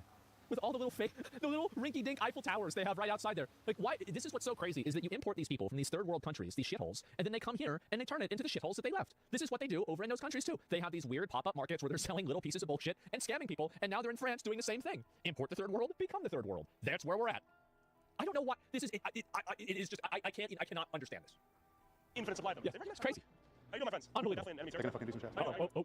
We have peace treaty. Actually, no, fuck off you. Fuck you. Him over there, I remember his face. Truly, there's a lot of familiar places. We're good. Hey, I remember you. Peace treaty. We're good. Okay, we move on. We've established peace. We don't want any trouble. I just want to establish peace. I think I do remember the last video. We're good. How you doing? Okay, we make it jumps. Let's go. Hundreds of them out here. Would you cause a revolution over this? I mean, I don't think you need a revolution. You just need to have people vote and be like, guys, like, let's just get rid of all the scammers that are stealing people's stuff. Like, you know, all the people that have like these like, pop-up shops that aren't even supposed to be in the country. Well, why don't we just get rid of them? And everybody's like, yeah, I guess so. Okay. I feel like it's actually pretty easy to do. But like, would I have a revolution over this? Absolutely. I mean, because if you can't live in peace without being terrorized by groups of random foreigners, like, I mean, do you really live in a country that's worth being in? Not really. And I think that really, I mean, like, your day-to-day safety is one of the things that matters the most. And if you live in a place where you can't even ensure a citizen's day-to-day safety, as a government, you have failed. You have failed. That is the prime function of a government, is to ensure the safety of its citizens. If it is not fulfilling that prime function, then you need a new government. More and more, they're looking at us like they want to eat us, like we're a tasty meal. We want peace. The problem is, no matter how good you are fighting, look, it's actually dipped with no one in it. We're fucked. We're fucked. What are you fucking doing? Fucking joking me. I was gonna get the no, we don't. Yeah. Are you stressed? Yeah. There's so many. There's so many. Of course. And that's the thing. There are far more than I remember. Oh, shit. We're famous here. With them specifically. We shame them at such a high risk in this country. The situation has not changed at all. The parasite power salesmen run the streets. If you film their direction, especially through me, they want to kill you. The thing is, though, the recognition is there. They've seen the video. The police. They know the video. The person have seen the video. Yeah, they're all still there. There are more of them. There's more. Yes, they're multiplying. Place is a hell zone. It is a war zone. It's like Fantasia. So we're going to take a quick break. The brooms. Go back out to tomorrow. After seeing the infinite supply of doctors and engineers Paris had recently imported, I knew if we got into a fight with this time, we would get jumped and killed. So we came back the next day to Sacré-Cœur, and the literal second we exited the taxi, a fake charity scammer came up to us. Uh-oh. Uh-oh, what are you doing? What are you doing over here, huh? It's Beware of deaf mute scam. I will never forget the time that one of these deaf guys went into... So did you ever have back in the day, like the 2000s and 90s? Where you would have a deaf guy walk into a restaurant and he would put a keychain out and it would say, I'm deaf, I need $5. And then people would either put the $5 in or he'd pick the keychain up. Y'all remember that from back in the day? Yeah. So one of these dudes, we're at, I'll tell you, we're at the Wendy's at William Cannon and I-35 in Austin, Texas. And this is back whenever Wendy's was yellow and it had a salad bar. Like this was a long, long time ago, me and my dad. Of course it's off I-35, that's where they spawn at. This guy puts down the keychain. He walks away. My dad says, oh, hey, here's your money. Or something like that. Or, sir. The guy turns around. And my dad's just like, just hands him the keychain back. This dude just walks around quickly, picks up all the keychains, and walks out. That place is crazy. It is. That's a PvP Wendy's. It is. That's not the PvP Wendy's. The PvP Wendy's is on 6th Street. Yeah, but like that's like the other bad Wendy's though. Yeah. I Show Speed got scammed by the exact scammer live on stream. Wait. No, Speed, no. Wait, look who it is. Look who it is. No way. No. What? Oh my God. Bro. Wow. They run that? Yes. The guy does a local and should tell Speed they're scamming instead. Lets the scammers get the money from Speed. To be fair, it's probably just for content. Bro, the same guys. Wow. So you're not happy? They're running. Cameras right here. Let me see this. Uh-oh. Now, you're scammers. Police are coming. What is this? You can hear, yeah? You hear this? Yeah. You run. Wait, so they're pretending to be... You gotta get them out, bro. Like, really, you gotta get these people out of here. Oh, God. You're scamming people. Oh, she mad. She mad as fuck. I look at graffiti everywhere. Place is a fucking shithole, man. Like, what is going on over there? She's lying about being nothing but. You are a woman or you're not? How do you know? You're not a pussy or not? Oh. Look at this. Attack Karen. Attack Karen. You're a scammer. She's lying about being mute and deaf. You're my problem. Collecting money from people acting deaf and blind is illegal. As I walked away with a torn up fake charity petition in hand, of course, a black knight came to save the day and protect the scammer from our justice. I see. And he swung at my cameraman. Who are you? You're not funny. I fuck you, man. That's all we can say. And he went to pull out what we thought might have been a knife. It's good. Who are you? Oh, you're the camera's up. But it turns out it was his dick. Life in his right hand. His left. And then Why would he pull out his dick? Why would he do this? What kind of shit was going on? Oh my God. Nonetheless, my bodyguard felt our lives were being threatened and used proportional force to neutralize the threat. Do you hate the scammers? Of course. Everybody hates them. Do the locals hate the scammers? Of course. Do the tourists hate the scammers? Of course. Do the Why are they police there? lock them up? No, not really, because they are too much. Too many. Where they live? We don't know. Nobody knows. We're going to make sure They just spawn in. Okay. Merci beaucoup. Au revoir. Damn. Shut the fuck up. Thank you. Piece of good job. Shut up. I'm cleaning up your problem. We got some scammers. I fart sprayed them, and then some guy tried to get in the middle and he got kicked. Yes, thank you so much. Good man right here. Thank Nice. you. Boo. Why? Do you support scammers? Do you support scamming? Do you support scammers and people scamming the tourists that give your country much money? There it is, right there. It's a little a Karen meeting. Yep. Every time, bro. There are two groups of people in this world that cause all of our problems. That's it. That's literally that's all the problem right there. Yep. Give your country much money. You do, of course you do. This is why the problem's here. You catch the scammers, you have 5 women coming out of nowhere getting in the way. Exactly. Yep. Karen, it's the Karen attack. The fake charity scammers, evading the suicidally empathetic locals trying to stop us. Filled up my water gun with fart juice. I love this guy. Went back to the Eiffel Tower to see if our favorite cup and ball scammers were out working. Let me guess, they're up working. I remember watching that. Boots on the ground, independent journalism that is not bought and paid for by corporate interests. And help me hire bodyguards like these to go humble thugs all over the world. Subscribe on patreon.com/TylerOliveira for $5 a month and watch exclusive videos we can't upload on YouTube. You ever ran into people trying to scam you, trying to sell their music? They say they're trying to promote their music, give you a CD, ask for $5 as a thank you. Yeah, it's 6th Street. Yeah, we had some of them. I remember me and Soda, we went to 6th Street. This was like at, I don't know, it was like a fucking festival, maybe like a convention or something. And like, so we went downtown. It was like me, Chance, fucking Rich, Nick, Fandy, like probably 3 or 4 other people I'm not even thinking of, maybe like Nick. And like, so we're all downtown and they're trying to give us their like mixtapes. And I was talking to Chance about it, and I was like, we should play these on stream and just like fucking do a listening party, like a watch party, because like back then it's like 2018, 2019, like nobody did shit like that. Like we really should actually gone back and done that. And like, yeah, people would get that shit out like all the time. Yeah, the mixtape hustle. Yeah, I remember that real well. I'm back with the king. What happened when we left? 6 Street Cars, Paris, Texas, yeah. I was chased by one of them. He chased me and called his friend. Yeah, I was like Ryan. He was singing like, so they go after him. Don't run. And after you, we speak to the cops, and he brings me to the cops and say, yeah, I was playing cops and ball, and this black cop needs me to fuck up my game. I was like, I'm a victim. So wait a minute. He's saying that he's scamming people. I'm playing the cup and ball scam, and this guy stopped me from playing it. Can you put him in jail, please? I'm trying to. What the fuck what is wrong with these? How is this even real? Here to run people to understand what is happening. The cops arrested us. They arrested you too? Yeah, what? me and this guy. And after that, he released me and go, and they kept the main. They got him. And he was saying that I don't have the right to fuck up their game because they have a lawyer last time. When we fucked up the game, they have a lawyer who calls. The scammers have a lawyer. They have legal representation. Yeah, they have all. They are protected. They got so I don't know what I can say. So I'm done with this game. out. I'm done. I'm not gonna chase them anymore because they have more right than me. Can you help us find them again? That is wild. You have. I'm gonna find you. The king is leading the way. We're gonna find them again and shoot them with a fart spray with our water gun. It'll be non-lethal, non-dangerous. How many groups of ball and cup scammers are there? And like also look at how much of a shithole this place is. You've got graffiti fucking everywhere, and it's not even the cool kind of graffiti. It's just retards right. This is Big Frank. Oh yeah, it's Big Frank. Let me write Big Frank on the wall. Like what is this? Scribbles? Yeah, it's tags only. Yeah, like bro, like how do y'all how do you let your country go to shit like this? I know how. I mean, we do the same thing, but it just sucks. It does. It sucks. Non-lethal, non-dangerous. How many groups of ball and cup scammers are there? Okay, about the group, I can think there are 8 groups of scammers. Separate friends. They're The like, Thieves Guild. stop again, They're like, bro, leave us alone. You can't go over there. There's another group over there. So go over there, leave us alone a little bit. There is one family you don't have to mess up with them. Oh, yeah. They're scary? Yeah, they're very scary. Last time, they break my brain over here. They broke your skull too, yeah? Something, operation over here, so they will my skin to repair What the fuck? Nothing the bottle. The bottle. Yeah, there's one guy in this family, he's more dangerous than others, but he's skinny. He's a little guy. There were over 20 people. They come from everywhere. So you're on the ground being beat. Yeah, he catch my back like this. Can you believe this is in a first world country like France? Isn't this shocking? Fall down, and they kick me, and take a bottle, and let me see the guy with the bottle. This one, the little one. Oh, the fucked up teeth. Okay. I've seen him last time I was here. Yeah, he's not strong. He can break it like that, but he's not long. Which is luck. Yeah. No, I'm looking for him. Let's see. Right back. And look, real quick. Let's see. Look, it's just a shithole. The whole place is a shithole. It's just a shithole. People writing their names everywhere. Oh my God. Jasmine, me 7, Amani, Heba. It's a joke. It's a first world country. Right. Let's go. Actually going for it. Scammers! This moment, the scammer charged in to attack us. My professional bodyguard decided to engage in self-defense using proportional force to neutralize the threat to our lives. In the face. God damn. Wait, that's the guy. That's 100% the guy. That's definitely the guy. He's fighting the game?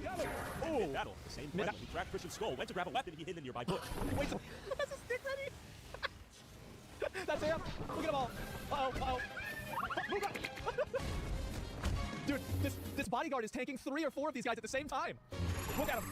Bro, he grabs it out of his fucking hand. It's a little rat. Oh my God. Jesus. Oh, got him. Wow. Oh. No more scamming. No more scamming, bitches! The fuck this guy do? Oh. This is in front of the Eiffel Tower. Oh my God. This is amazing. Fuck you, bitch! Run! Fuck you, bitch! Run! No, motherfuckers! Taxi! Good? Oh no. Anywhere. Use 50 euros, right? Go. Anywhere. Take us anywhere. Go! Right. Holy shit, my fucking security detail. Absolute monster. You gotta get those guys raised. Fart spray can only do so much. Maybe the Parisian locals will one day revolt against the scammers taking over their beautiful city, fight back for a scam-free world. Au revoir. Bro, how embarrassing.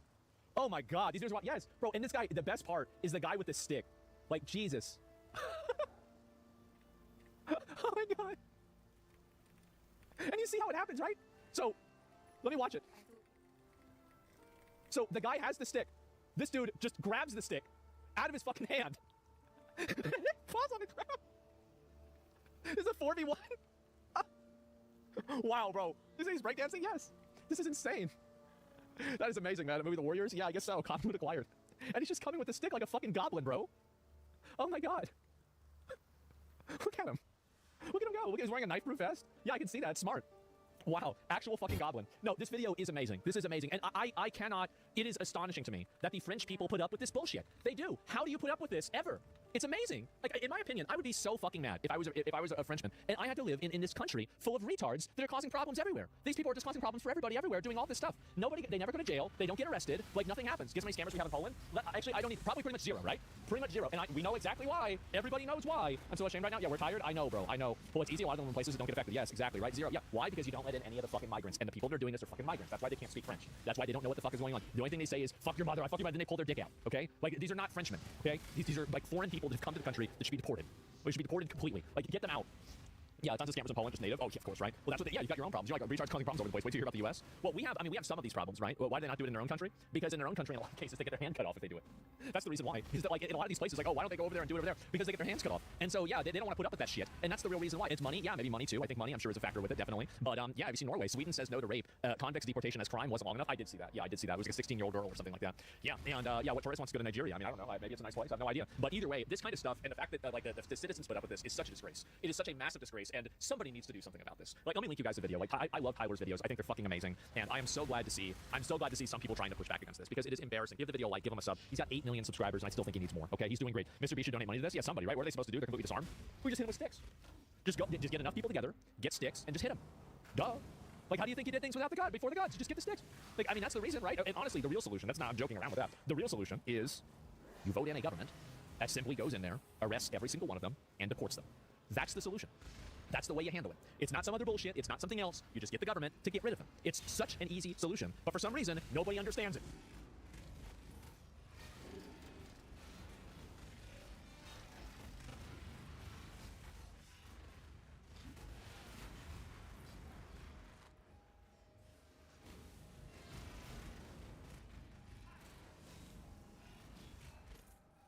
Allow your wisdom to be tempered by the flames of the past.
It's time for Lefties Are Losing It. Now I'm going to go to one of the more egregious cases of cowardice and casual bastardry that I have seen in some time. And it involves the very slippery, the very slimy governor of California, Gavin Newsom, a man who wants to be president. He's not satisfied destroying California. He wants to start work on the rest of the country. But even by Gavin Newsom's gutter-dwelling standards, this is a new low.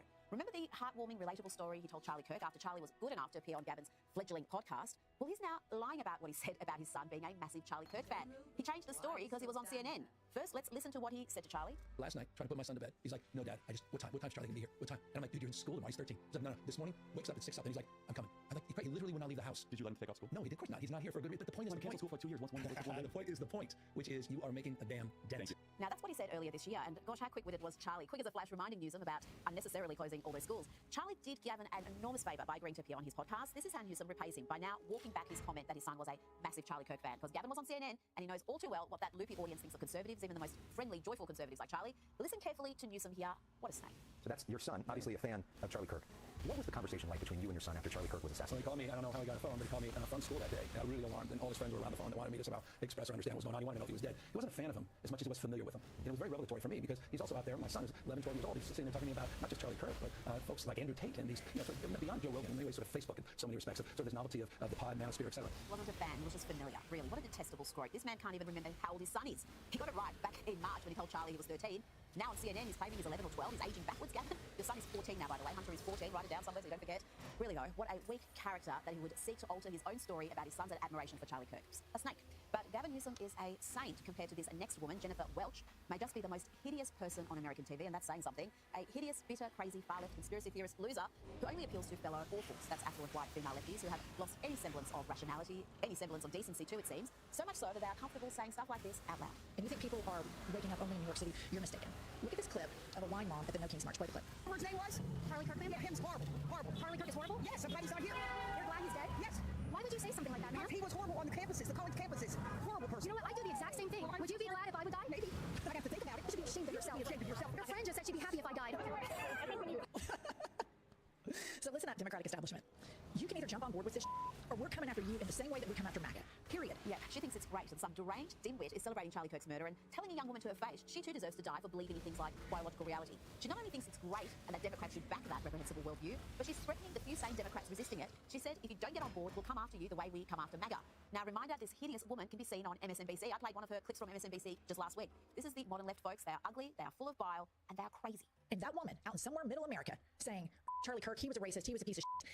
There are so many more of us than there are of them. And you are sitting on the sidelines, running your social media like complete dorks. It's embarrassing. Get your together. Now, this week we saw billionaire climate change alarmist Bill Gates do a massive U-turn. Yes, he no longer believes climate change is catastrophic and is urging folks to walk away from global warming doomsday predictions. And it seems he is not alone. Let's check in with CNN polling expert Harry Enton, who explains that most Americans never bought the climate scaremongering. About climate change now for decades upon decades upon decades. And the worry in terms of climate change, simply put, hasn't shifted. It has not reached the majority of Americans. The bottom line is that the climate change message that folks who, of course, believe that climate change is real and is quite worrisome, simply put, has not really worked with the American. Yep, the majority never bought the hysteria, and the stats are even worse for the global warming alarmists when you drill down into those figures. Drill, baby, drill. Is it the biggest thing they're worried about? Yeah, it is not anywhere close to being the biggest thing that people are worried about. What are we talking about here? Well, why don't we just talk about top issue facing the U.S. climate change? Well, I got some numbers for you on the screen right here. You don't have to be a mathematical genius to know that these numbers are not particularly high. Top issue facing the United States climate change. It was 3% in 2021, 2% in average polls in 2023, and this year the average polls 2. It is very, very low on the list of priorities. I was trying to count it down the Gallup poll, and basically it was so low down. I was counting all the different issues. I almost lost track. It was like 15th or 20th. It was just very, very low down. So the bottom line is not only are we seeing that the number has not really moved over the last 36 years, but in terms of being the top issue, it simply put has not broken through.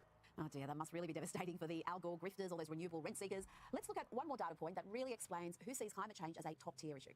In terms of how people feel, it will impact them directly. I'll just note two things. Number one, your Harvard education paying off. But number two, right here, look at this. Climate change effect in my home area will be harder to stay here. Look, in 2023, it was 23%. Look at where we are now, 17%. Now, these numbers are pretty comparable, but they're pretty comparable on the low side is what we're talking about here. Is Americans simply put just don't think we'll have the type of impact that will really change their lives, which again goes back to the message that Bill Gates was saying, right? This is not something that's going to be devastating for humanity. It's something we can work our way out of. A lot of Americans agree. And even on this, we're talking about just 27% of Democrats who believe that climate change effect in my home area will be harder to stay here. So even on the left wing where you'd expect the climate change message to hit most home, it simply put is not reaching that type of level in terms of the doomsday scenario that Bill Gates is talking about. Joining me now is political advisor and commentator CJ Pearson. CJ, even among Democrats, only 1 in 4 thinks climate change is going to have a profound effect on their lives and where they live. No wonder Bill Gates has done a big U-turn on this issue.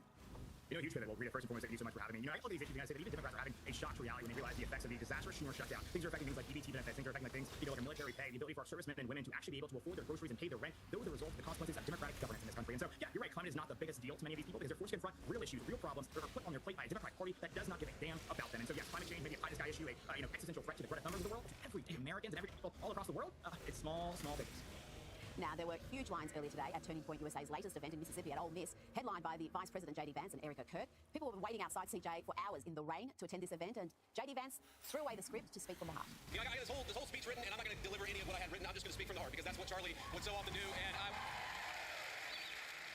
when I think about what we lost 6 weeks ago, it feels like forever ago when I was in a meeting in the West Wing and one of my staff members came in and said that Charlie had been shot, and then I looked at my phone and I saw all the text messages and realized that my dear friend had been very seriously injured. Now, in the West Wing at that time, we actually thought that Charlie had a chance. We didn't know that he was eventually going to pass away. What a terrible tragedy for the United States of America. Because Charlie wasn't just a political figure. He wasn't just a guy who went around campus and said very interesting things. Charlie wanted you, more than anything, to invest in the things that were worth having to build a life that was worth building. And that started. The most important advice he ever gave you was fall in love, get married, and start a family. And I can't honor Charlie without repeating that most important advice. And that was the message, and that's what so many people who think Charlie was spreading a message of hate seem to have missed. Most of those people, I think, have never actually heard Charlie Kirk speak. But he wanted young people to have what he was blessed to have, which is a loving wife, having a family, and building the foundations for what is a really rich life.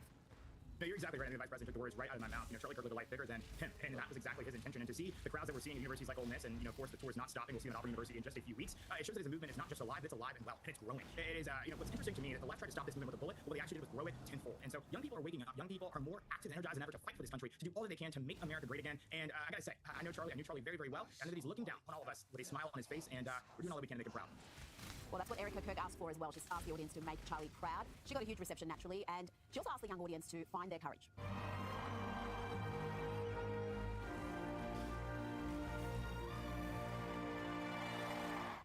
Gen Z, you are the courageous generation. Hear me when I say that. My husband believed that to his core. That's why he went on campuses. That's why he was trying to reach you. You are the courageous generation. Own it. Make him proud. CJ, do you see it that way as well? Will Gen Z save Western civilization? I think we will. It's a heavy charge, but I think that we are well equipped to rise to the occasion to do so. You know, I'm going to tell you, we're on a level with you here. But when I think about the issues that are dominating the conversation in our country today, the issues that are dictating the direction of this country from here on out, I am more energized than ever to fight like I never have before, because I realize that if our generation doesn't fight, we have the most to lose. Some career politicians up to date that lose anything. They're 70, 80 years old. They will not live to see the consequences of their own actions. But me at 23 years old, I will. My peers, they will. And so we have to fight. We have to do so. We have no choice. We have an obligation to ensure that America is just as great as the one that our parents lived in, just as great as the one that our grandparents lived in, and so that we can ensure that our children can live in a country just as magnificent as the one as our forefathers. Now, I've got a surprise for you, CJ. This is CNN host Abby Phillips. We love surprises. You know she is a leftist, a Trump critic. Some would call her a hater. But yet she said this on the popular Breakfast Club podcast about how Donald Trump is so popular because he gets things done. In a way, he's challenging capitalism. He's putting tariffs on countries indiscriminately, just because he wants to, making the case that he's doing it for Americans. He is taking government stakes in private companies. That's a Bernie Sanders idea, by the way. He is creating a government website where people can shop around for prescription drugs, another Bernie Sanders idea. So his willingness to just take some of these ideas that Democrats have been talking about and just do them, no matter how controversial they are, has been one of the things that, whether you like him or not, what people will say about Trump is that he does what he says. Well, as they say, even a broken clock is right twice a day, and she's right there, despite being characterized as a far-right figure. Donald Trump is anything but, and his policy platform is anything but, and that's true whether you're talking about tariffs or the way the administration is tackling Big Pharma. Yeah, you're exactly right. I think the reason the left fails to understand President Trump in any meaningful way is because they view him through the lens of politicians. Politicians run on one thing, they do another. President Trump ran on one thing, he ran on many things actually, and he's done all of those things. Promises made, promises kept. That is his dogma, that is his North Star. He delivers for it every single day. And so it's not surprising to me to get folks like Abby Phillips who are so enamored by someone like him, because it actually is very rare to have a politician who does what he says. The President Trump is doing exactly what the American people give him a mandate to do, and rooting for him in every which way. Now, let's not praise CNN too much. Let's have a look at a clip that is far more typical of what we see from Abby and her show. What do you think it's being done for? I personally think that an infrastructure is being built to allow Donald Trump to stay in office indefinitely. I don't think that what's being done to the White House, you don't do that if you think that anybody else is going to inhabit this thing after you, and if you are planning on leaving power. Try to work that out, CJ. Apparently, Donald Trump's building a ballroom so he can remain in the White House forever? Yeah, I wonder what they would say about Abigail Adams or Martha Washington or Jackie O, who initiated many innovations to the White House structure. These people are actually really, really crazy, and you kind of feel bad for them at a certain point. Again, I really hope that they get the medication and the help that they need, because these delusions just aren't helpful. In spirit of Maha, I really am rooting for them. As a Christian, I'm praying for them as well. Well, before you go, just try to make me understand where this hysteria comes from over this ballroom. You would think it would be the least controversial thing a president has ever done. Building a ballroom for the White House, a gift to the American people. The taxpayers aren't paying for it. It's going to be built with Trump's own money and donors, rich donors who are contributing to this. And yet they're finding a way to dress this up as some sort of a major scandal. Reed, I spent a lot of time in Washington, D.C. I kind of need you to come on a visit here so you can see just how unwell these people are. They are just truly, truly unwell. These people would be upset if President Trump woke up at 6 a.m. They would call him unwell, but they were not calling Joe Biden unwell. He would wake up at 2 p.m. And of course, only to be, rehabilitated by his 2 scoops of ice cream that made him feel well again, right? And so I try to get myself into these people's brains, because thankfully I think that, I'm mentally fit enough to even have these conversations. These people are not. But it's really interesting to see. And I hope what we realize is these people have no business weighing in on issues of actual importance, because they have absolutely just been completely corrupted by Trump derangement syndrome in every which way. Welcome back. Joining me now, celebrity and royal commentator Kinsey Schofield. Kinsey, Prince Harry and Meghan Markle were sensationally booed at the World Series face-off between the Dodgers and the Toronto Blue Jays when they were beamed up on the big screen. Have a look.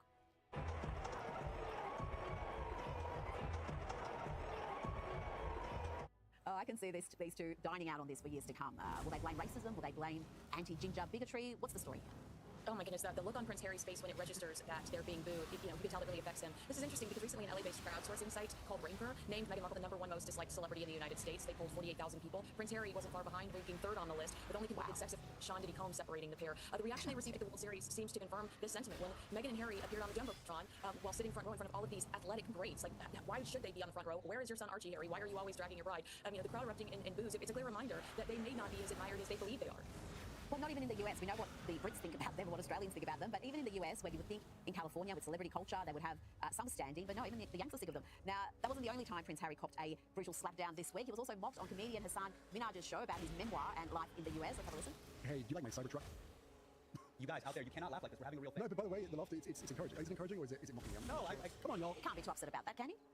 Look, according to a 2023 New Yorker profile, comedian Hassan Minhaj fabricated personal stories about experiencing racism in his stand-up specials and interviews, basically saying he's an insincere and problematic race baiter. And this is the perfect view for Prince Harry, since he married one of those as well. This is a huge PR fail on Harry's team, and he looked silly. The guest made fun of him, and was given this big opportunity. So if I were Harry and Meghan's publicist, I would probably be looking for another job.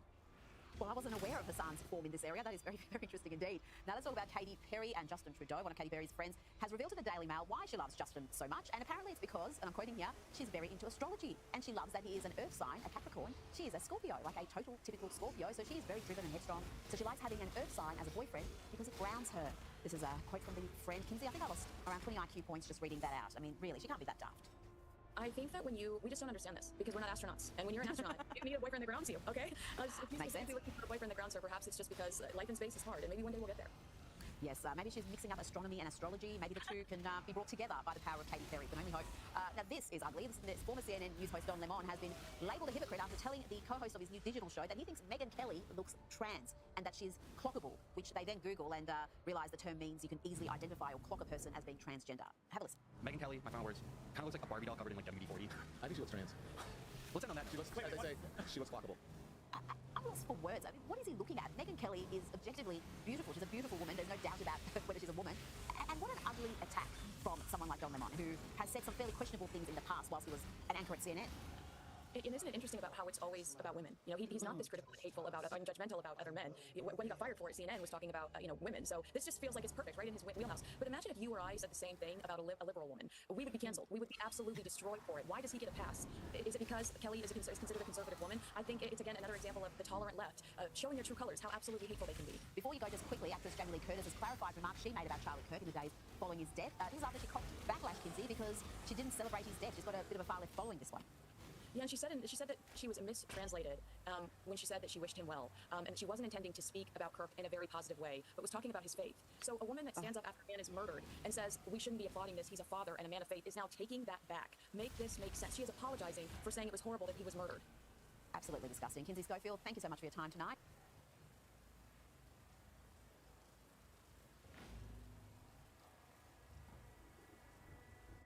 Fox News alert, tensions, anger, and fear for millions of Americans caught up in the federal government shutdown, now in day 31. U.S. Senate Democrats are under extreme pressure after spending yet another full week blocking Republicans' efforts to pass a clean funding bill and reopen the government, pay people, and put cash back in critical programs. Democrats are getting addicted, it would seem, to a drug of emotional violence, toying with people suffering. I'm Harris Faulkner. You are in the Faulkner Focus. The pain of the shutdown is being felt. It's about to get infinitely worse. Federal food assistance to more than 42 million Americans expires tomorrow. Also at risk, the Head Start preschool program for little ones across the country. And open enrollment for the Affordable Care Act. That's right. Democrats have said on the Hill they are holding out in the Senate for some deal to lower the cost of Obamacare. Well, it's a mystery, because right now they expect people to pay for that enrollment during a shutdown when millions of them are not getting paychecks. Republicans are not the only ones asking Dems to end this all. So far, 5 unions and 4 of the largest airlines have called on lawmakers on the left to pass Republicans' clean bill to fund the government. Watch this. The biggest way to ensure the safety, security, and reliability of our national air traffic control system is to pass a clean, continuing resolution. Everyone knows, the Vice President, Congress, that this shutdown needs to end now. It has to happen now. These guys need to convene, say yes to that clean CR, get this thing back on track, and again, restore that confidence in the American public. So let's get a clean CR and get that negotiation done behind closed doors, without the pressure, without putting the American workers and the American economy at risk. Dems are adrift with no common sense. I mean, obviously. These people know what they're talking about. They're leading people. They need this to stop now. And the pressure on Dems, struggling to pinpoint exactly what is in the Republican bill that warrants a shutdown, is mind-boggling. But it's true. It's a fact. Why can't they say what's in it? Watch this. Should Democrats pass a standalone bill to fund SNAP benefits? Good morning. Well, let's be clear. Republicans run the House. They run the Senate. Is that a yes, then, that there should be a vote on the standalone legislation? I'm here. My Republican colleagues are on vacation. I don't play politics. I want a clean bill that focuses on the American people. They did have a clean CR vote on September 19th in the House. Did you vote for it? I disagree with your characterization and want to make sure that we're very clear about what Republicans have been doing. Any bill that they've put forward, they've always had some extra stuff to it. There's always been a poison pill to it. What were the poison pills of the clean CR or the continuing resolution? You say it's not clean. That was voted on in the House in mid-September. Here's what's important. I think what you're trying to do is shift the responsibility to Democrats. She doesn't know. She doesn't know what the poison pills were in that clean CR. There aren't any, and she can't make an interesting or correct argument because she doesn't know what's in it, or because there aren't any, or both. It's beyond sad. It's disgusting. Republican Senator Ashley Moody in Focus coming up. First, let's begin with senior congressional correspondent Chad Pergram on Capitol Hill. Chad. Harris, good morning. We're slamming into the first major inflection point of the shutdown. Travel delays coupled with the lack of SNAP benefits is a volatile political mixture. There's worry about holiday travel. The administration is blaming Democrats for the shutdown. I know the day after Thanksgiving is the busiest travel day in America, and if our airports are shut down, it'll mean that highways are more congested, and they'll be the Grinches who stole Thanksgiving. Democrats are raging that the Trump administration is not doling out SNAP benefits during the shutdown. That's always happened during previous shutdowns. House Minority Leader Hakeem Jeffries tore into the GOP for saying it could not provide SNAP benefits. Republicans hold press conferences every day, and you know what they do? They lie to the American people, and they haven't spoken a word of truth to the American people other than what Mike Johnson admitted today, which is that they want to rip away SNAP benefits from 42 million Americans. Secretary of Agriculture Brooke Rollins appeared with House Speaker Mike Johnson at the Capitol today. Rollins said she is barred from tapping an emergency fund for SNAP. That's the contingency fund that we would use to send more money into the vulnerable communities that are harmed by a specific event like a hurricane. Even if it could flow, it doesn't even cover half of the month of November. So here we are again in 2 weeks having the exact same conversation. Delta Airlines and United want the shutdown to end. Airline delays are increasing. Now this morning, there are 50-minute delays related to staffing in Austin and 67 minutes in Nashville. Harris? Chad, thank you. Even the left-leaning Washington Post is heading up from Democrats. The editorial board argues, quote, the right answer is to reopen the government with a clean funding bill, ideally for a full year, to get food stamps flowing and federal workers back in office, and then have a debate about ACA, that is Obamacare subsidies. Democrats openly acknowledge that they refuse to do this because it would mean giving up their leverage. If they persist, it could mean families start to go hungry. Senator Ashley Moody, Republican of Florida, member of Joint Economic, Judiciary, and Homeland Security Committees. Great to have you today. Break this down for me and tell me, are there any signs of something happening before the expiration of SNAP? Well, I am so glad that you showed some of those clips and the responses of the Democrats. What's becoming abundantly clear is they cannot explain, even when being pleaded to by liberal-leaning organizations, unions, liberal media outlets, on and on and on. please pass a clean funding bill. This is a bipartisan bill to open back up the government. They have nothing to say. It's because they have blindly followed Chuck Schumer in his quest to appease a radical base and save his hide. And they don't know why they're doing it. They're just blindly following him and neglecting to pay attention not only to the voters that put them there, but to their responsibilities to serve in a good faith way as a senator and operate the government. And the real challenge is, I believe, their entire point of this thing was to shut down the government. Yeah. Because you now have people that have been elected into office who don't like America, that want it to look like an entirely different country than it was set up to be. They want government to tell you how to live your life. They want you to tell you how to run your markets. I mean, it's a really scary time when you have people elected to office and their goal is to shut down the United States of America. And that's where we are right now. You know, it's so interesting, too, what you're saying about Representative Janelle Bynum in the House. She had already decided she was against this thing and clearly didn't even know what was in the Clean CR or if there were any poison pills in it that she should vote against. But she made that decision, and the power doesn't even really rest there now. It's in the Senate. And if the Senate does the right thing and reopens the government, that doesn't have anything to do with irrelevant Bynum at this point because it passed the House. Like, I don't think she understands how this works. No, and the challenge here is that you have senators that aren't stepping back and listening to the people that elected them to open this government back up, and that is a scary time. I mean, Congress is the American people. We are the place where the American people have their voices heard, and it appears we have senators right now that are ignoring the people that put them in office to represent them. I mean, there's a majority call to open back up this government, and it is a scary thing, and I think that's why you're hearing frustration from President Trump and so many other people who are like, Unions, this is something we haven't had to deal with in the past. Yeah. All right, let's get to this. We have been talking about the real pain American families are facing as Democrats refuse to reopen the government, admittedly for political leverage. We know that from Catherine Clark, right? She spoke on behalf, I guess, of all Democrats when she spoke as a lawmaker last week. The images are stark and very sad.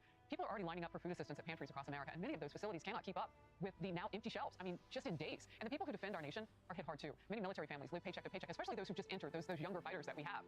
And so their early salaries matter, and they qualify for them to make federal food assistance. So they're banking on this not expiring this weekend. This video from a YMCA in Killeen, Texas, operates a food bank for service members. It has been overwhelmed with service members bracing for missed paychecks soon if the government stays closed. Watch this. Many folks are deployed right now overseas from Fort Hood or from other locations. And the last thing you want to have when you're deployed overseas is be worrying about the next paycheck and how do you take care of your family who are back wherever they live in the U.S. Senator Moody, we are blessed to have those men and women in concert around the world for us in our military. They will stay on their jobs and hold our sovereignty and our values. They ought to get paid to do it. All of these people. And by the way, this is the percentage of the population using SNAP right now while you give us your reaction. And this is the last thing we want them to be thinking about right now at this time in our world. I come from a military family. It is heartbreaking. The oldest boy in our family is right now in active duty. He said to me, I have over 100 people that are cold and wet and just came off a training exercise, and they have no idea if they're going to get paid. Are they going to get paid? What can I tell them?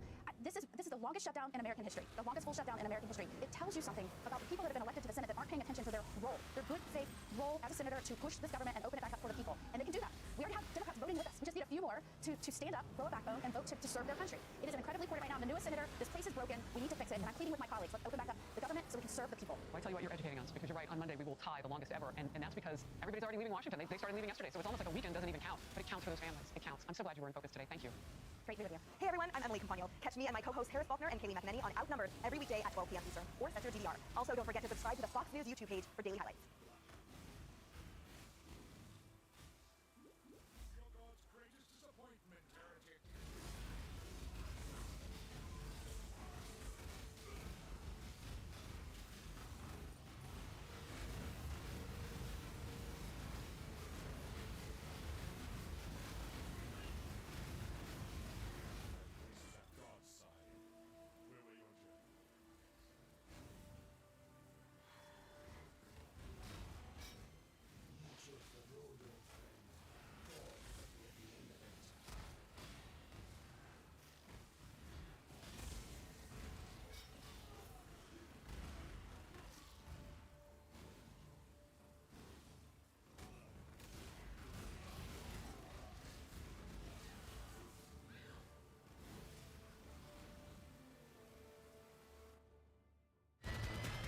This is Power Hour with Gabriella Power. Hello and welcome to Power Hour. I'm Gabriella Power. Thank you for your company. Coming up on the show, Bill Gates, who spent years spreading insane climate alarmism like this. The world emits over 51 billion tons of greenhouse gases. And as we keep doing that, the consequences for human life will be catastrophic. Catastrophic? Well, he has now backflipped on climate change. Also, she's back. Kamala Harris sits down for an interview with an Australian journalist, and it might be her worst one yet. Of course not. I wouldn't have written a book if I didn't want to be on record about that. So that's a curious question.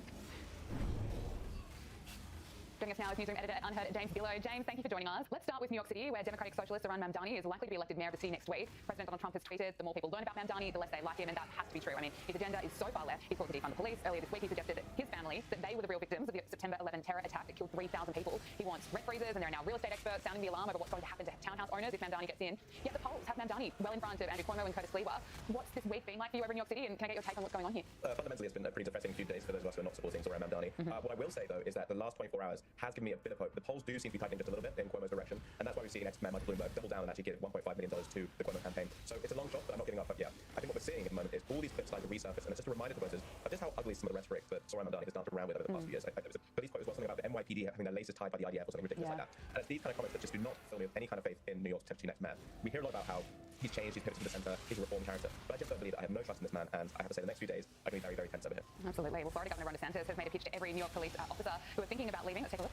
It is going to come back and bite the city. He is so far left, and he mixes his leftism with Islamism. He's going to make the de Blasio years look like the golden age. And I can tell you in Florida, we're affected by this just with the law enforcement alone. If you're working in NYPD, do you want to go out there and risk your life knowing that the mayor hates you? No, a lot of them are not going to want to do that. And in Florida, we've established a $5,000 recruitment bonus. So if you are somebody that doesn't want to serve under that guy as mayor, you come to Florida, any state or local law enforcement agency, you get $5,000 right at the top. James, I think a lot of people are going to be fleeing to Florida. I think you're exactly right, and let's not forget that this election is the start of November. It's about to get very chilly. I think a lot of people wouldn't mind a trip down to Florida. But DeSantis is clearly aware of the effect of Mamdani's campaign on the morale of the new NYPD. We have just lived through, in a matter of years, the BLM period, the defund era, in which morale of the police across the country dropped, it cratered. And what we saw in response to that was soaring crime, particularly in those areas where defund was at its most prevalent. We are seeing a repeat of that already. And first is tragedy, then it's bust. And I just don't know why we are sleepwalking into another disaster with this kind of thing happening. Well, someone who is a fan of Zoran Mamdani is Liberal podcaster Jennifer Welch. She's gone on this rant praising Mamdani, and she's also a fan of Liberals who celebrate the murder of Charlie Kirk. On her podcast, she played this clip of a woman at the No Kings rally and laughed as the woman was celebrating Charlie Kirk's murder. Look at this. I'm sorry I took APAC money, atonement tour, if you want to stay in power. Stop missing out on these big rallies. Hakeem and Chuck should have been front and center introducing the next mayor of New York City, but no, they didn't show up because they're that are beholden to the same corporations that helped Donald Trump get elected. And this is just an embarrassment. Kudos to Bernie, to AOC, to Zoran. And that woman out in somewhere middle America saying, Charlie Kirk, he was a racist, he was a piece of shit. We want politicians to speak freely and look at what the benefit is. Look at what is happening in New York. And you are sitting on the sidelines, running your social media like complete dorks. It's embarrassing. Get your together, Hakeem and Chuck. Seriously. James, I mean, I watched that and I just instantly think of Erica Kirk, who's just lost her husband, the father of her children, and is right now addressing a massive Turning Point USA event honouring Charlie Kirk. Can I get your reaction to Jennifer's comments there? I mean, it's truly sickening, and one of the most troubling, if not the most troubling developments of 2025 has been this normalisation of violence and this normalisation about rhetoric around murder and death and killing, and I just hate to see how this is being mainstreamed past the left. It's a really, really ugly development. Now, I don't exactly know what this woman's motives were. I've never heard of her before, and hopefully I'll never hear of her again. But it's so important at a time like this where the atmosphere is so febrile that these are exactly the type of voices we don't listen to and we drown out completely, because that is a really skewed, sick motive, and I really hope that Erica doesn't have to hear that. Absolutely. Well, let's listen to Erica Kirk as she addresses this Turning Point USA event. You guys have no idea how helpful it is to have all of you in my life, because you help me feel even more deeply connected to my husband. And I thank you for that. I thank all of you. I mean, you listen to Erica Kirk there, and then you listen to Jennifer Welch. You just cannot even compare when it comes to dignity, to class, and to grace. But Vice President J.D. Vance is joining Erica Kirk at this Turning Point USA event at the University of Mississippi, keeping Charlie Kirk's mission going. And J.D. Vance was also asked about a potential 2028 White House run on the Pod Force One podcast with Miranda Devine, insisting that there's no tension between himself and Marco Rubio. First of all, there's not going to be any tension. Marco is my best friend in the administration. He and I work a lot together, and we really do. I think a lot of the good work that we never do as an administration is because we're all going to work together. And again, this is why I say worrying too much about politics actually makes you worse at the job you have. I never will wake up, and so far I've never woken up and thought to myself, how do I make myself president of the United States? What I wake up and think to myself is, how do I do a good job as vice president? And I think Marco Rubio asks himself, how do I do a good job as Secretary of State? And that should be the question that each of us keeps on asking us. James, it's interesting. Vance is certainly dominating the polls when it comes to the 2028 presidential race. Yeah, that's exactly right, and I agree with the fact that he probably there are no tensions with Rubio, and I do think they do have a strong relationship. I think he's maybe not being completely honest about the fact that he's thinking about the presidency in 2028 and has no ambition for that whatsoever. But look, that tag team, Rubio and Vance, is going to be one of the most destructive in Republican politics. They are a real force to be reckoned with. Now, there will be a bit of a contest in 2028 as to who gets to lead and who has to play the hard role. But I suspect one of those men can put their ego aside, and that could be another 8 years in the White House for Republicans. The last thing I'll say is, it may not even be in their hands. I suspect Trump will want to anoint his successor. He still has huge rights to the party. He won't even want to be thinking about this just yet. But I suspect whoever he chooses to anoint, if he does so choose to anoint, then that person will go on to become the leader of the Republican Party. James, J.D. Vance was also asked about what a vice president actually does, and he said that he was jealous of Kamala Harris because she is here to do not much at all. And of course, the former Vice President Kamala Harris has sat down for an interview on Australia's ABC's news channel, and she was giving word salad after word salad. Listen to one of them. You say in the book that it was reckless for you not to intervene on that decision to run again, given the stakes. How could you leave the decision to Joe Biden and Joe Biden? As I write, and this book really is about a lot of candor. I offer a lot of candor around what I did and what I believe I could have done and should have done differently, and what was at play overall. James, you just about how many times Kamala Harris has been asked this question about Joe Biden, and she still doesn't have a clear answer. Look, Gabby, I just want you to make sure that she's being candid. I hope that wasn't me. I might have missed that. Look, Woodrow Wilson, he was a president about 100 or so years ago, and he said that the vice presidential role was basically unimportant until you cease to be the vice president. And what he meant by that was, that's when the president dies or has to leave office, and the vice president no longer becomes vice president, and he's the president. Kamala Harris, for 4 years, was a heartbeat away from the full presidency. Now, when you speak like that, and you know what the question's going to be, and you've been asked this question 100 times every single month, not even after the book tour, during the book tour, and before the book tour, how she can't provide a better answer than that, it absolutely begs belief. And I know she's been flirting with another presidential run. I cannot think of anything worse for the Democratic Party than the her run again. In fact, I would suggest, as my piece of advice to the Democratic Party, no Californians, no Gavin Newsom, no Kamala Harris, no Nancy Pelosi. I think the party will be a much better shape. Well, we have heard from Nancy Pelosi. Apparently, the No Kings rallies that were held in the United States are actually not political. Listen to this. Because what I see the Democrats every day, you saw a march that was not political, and the value of it was that it wasn't political. No King's Day. It was spontaneous, organic, but everybody was there, and that's what's important. Is what are the people thinking? What are they hopeful about? What are they willing to get out the vote for? James, I must have got that wrong. It wasn't political at all. I would love to just spend a day in Nancy Pelosi's head just to figure out what she sees, because No Kings, was that meant to be some kind of reference to King Charles or something? I don't understand. If this wasn't a political rally or a Republican rally, then what on earth was it? It was obviously the Democrat rally, and yes, there were a lot of groups behind it. I think Arabella, one of these Democratic networks, sent something like over $70 million to funding this activity. So look, it wasn't organic. I saw the posters all over the streets in New York in the first 3 weeks in the build up to it. So the fact that this was organic or spontaneous, I mean, it's just absolute nonsense. I don't know where she's getting that from. Finally, let's talk about Bill Gates, because after decades of fear-mongering around climate change and telling us that the world was on the brink of unimaginable peril due to rising global temperatures, contributing to this climate anxiety that many, many young people suffer from, he's told everyone, actually calm down. He now says that climate change will not lead to humanity's demise, and of course, a stunning reversal. But let's just look back at some of his previous comments. The world emits over 51 billion tons of greenhouse gases. And as we keep doing that, the consequences for human life will be catastrophic. Catastrophic. Well, he now says, although climate change will have serious consequences, particularly for people in the poorest countries, it will not lead to humanity's demise. James, what's going on here? What's with the backflip? Well, this is quite the about turn for a man who said about 10 years ago that carbon emissions would create tens of millions of climate refugees across the world. That clearly has not come to light, and all I can say is I'm glad that Bill Gates has finally seen some sense in this. But the effects of his rhetoric and this climate alarmism will be felt for many decades to come. I don't think we've had Greta Thunberg without someone like Bill Gates in the first place. Because when you are trading in this kind of alarmist rhetoric, it's going to fuel a millenarian response from people like Greta Thunberg. And what does that do? It completely hinders any kind of coherent environmental response to what's going on the planet. So yes, I'm glad Bill Gates has finally seen some sense in this, but the effects of his rhetoric and his policies are going to be felt for many years to come. Yeah, you're not wrong. James Pillow, newsroom editor at Unheard, thank you so much for joining us. Thank you. It's time for Media Meltdowns, and this one you don't want to miss. As we've seen for some time now, former Vice President Kamala Harris is on her book tour to promote and sell copies of the book about herself, and she'll tell you, it's tiring stuff. Hello. Hello. Nice to meet you again. Nice to meet you again. Thank you. Okay. Hi, everyone. Hello. Good. And 4 hours sleep. I'm fine. This trip is just takes a day. Yes, that is how the interview began when Kamala Harris sat down with ABC's Sarah Ferguson, and Kamala telling Australians that she's a new Sleepy Joe. Kamala was asked about what it felt like to lose the election, and her answer, just wait for it, it's profound. You say it's not about losing, but losing is awful. Losing what is what I would propose. Pointing a finger. Kamala goes on to give the same answers that she's given on all American media outlets, that she lost the election because she needed more time, ignoring the fact that Americans had seen plenty of her during her time as vice president. And Kamala managed to dodge every question about Joe Biden and his obvious decline, and she didn't like being pressed on it. I want to interrupt you because that is a world-class pivot, but it is not the question that I asked you, which is about Joe Biden's failure to recognise his own frailties and what that did to you. The question is about Joe Biden. Are you still reluctant to criticise the former president? In what regard, please? Well, just in terms of that question. So you what exactly would you like to ask? Be more specific, if you don't mind. Was it Joe Biden's decision, his failure to recognise his own frailties in that position, that put you in a position that made it almost impossible to win that race? He was not frail as president of the United States. No. He had frailties. We all saw the debate. I do believe that Joe Biden had the capacity to be president of the United States. Biden? Frailties? What frailties? None at all. Although Kamala Harris had no issue criticising Joe Biden in her book, she just couldn't handle being asked about it during that interview. I was upset about it, as I write about it in the book. Yes. I just sense a slight reluctance to go there, to put those words. It's one thing writing them in the book. Are you unwilling or reluctant to have your criticisms of Joe Biden, as frank as they are in the book, on tape, on camera? Of course not. I wouldn't have written a book if I didn't want to be on record about that. So that's a curious question. It's a curious question. Kamala Harris was so uncomfortable in the interview. She essentially demands that Sarah Ferguson just stops asking about Joe Biden altogether, to stop asking questions.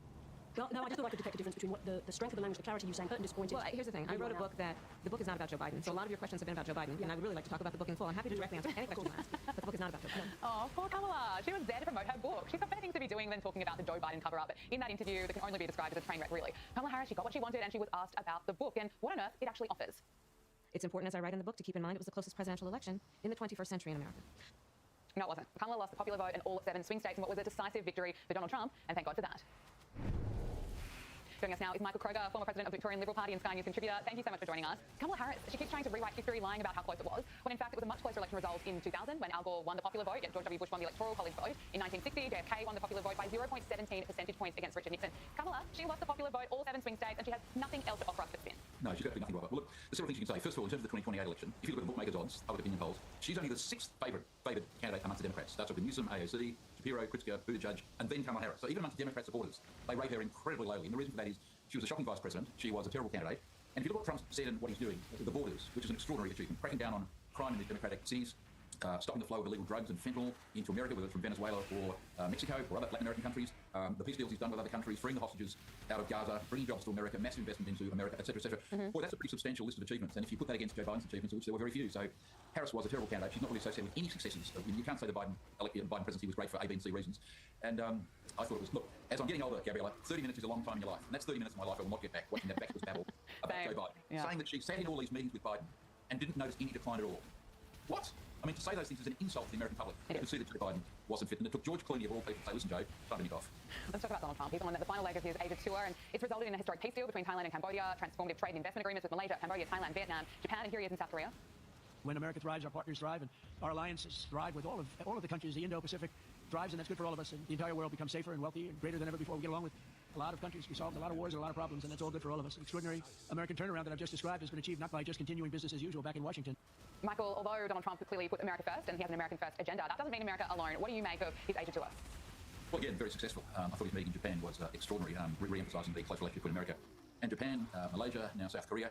This guy is very different to every other US president we've seen, apart maybe from Clinton. Trump uses his personal and American muscle, right? He swings a bat around the world, and he's getting things done. He's not for the soft touch diplomacy done through bureaucrats and diplomats. He uses the muscle of the American economy and the American military like no other president I've ever seen. Clinton had extraordinary personal skills, but this guy, you know, through his charm and charisma, if you want to call it that, and the bat he's carrying, gets these countries to submit to the will of the Americans. And I think what he's done in some of these wars has been extraordinary. I mean, the Congo War that he helped resolve was extraordinary. That nasty conflict with Rwanda had been going on for a long time. Of course, in Gaza, the crowning achievement, getting the hostages out. So he's very different to any other president we've seen, and so far in international relations, he's been extraordinarily successful. If you put that record against any other modern president, he's well ahead of anybody. No one rates compared to what Trump's done on the international stage yet. Well, you won't get that kind of assessment that you've just given on outlets like MSNBC. And when I was looking to do my media meltdown segment this week, I was looking at this meltdown from MSNBC's Lawrence O'Donnell, who can't handle that there's just one conservative on CNN, who is, of course, Scott Jennings. Listen to this. And now CNN eagerly pays a Trump supporter to lie on CNN every day and night for Donald Trump. CNN did this during the first Trump presidential campaign and presidency. CNN regularly paid Trump supporters to lie about Trump on CNN, but the CNN regime then realized that was a mistake. And they stopped doing it. They stopped paying for lies.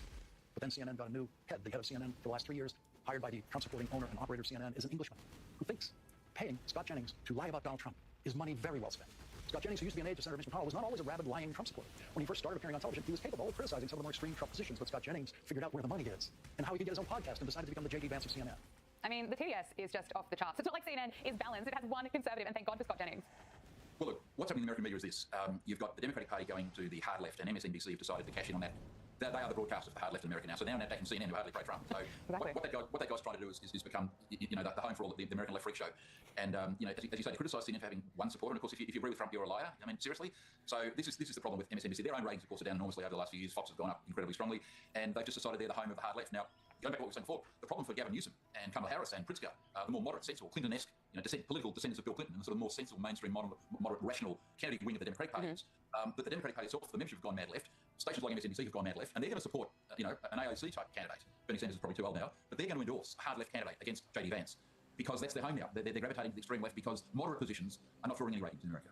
Michael, let's just turn to news in Australia. Former Prime Minister Scott Morrison has made an intervention on coalition's issues with net zero, saying that net zero at any cost on a rigid timetable is not policy but ideology. It's interesting, this also comes, this is Bill Gates, who spent decades fear-mongering around climate change, has now backflipped, saying that climate change will not lead to humanity's demise. So it seems like more and more people are kind of getting a bit of common sense when it comes to climate change. But what do you make of Scott Morrison's comments and what it means for the coalition's position?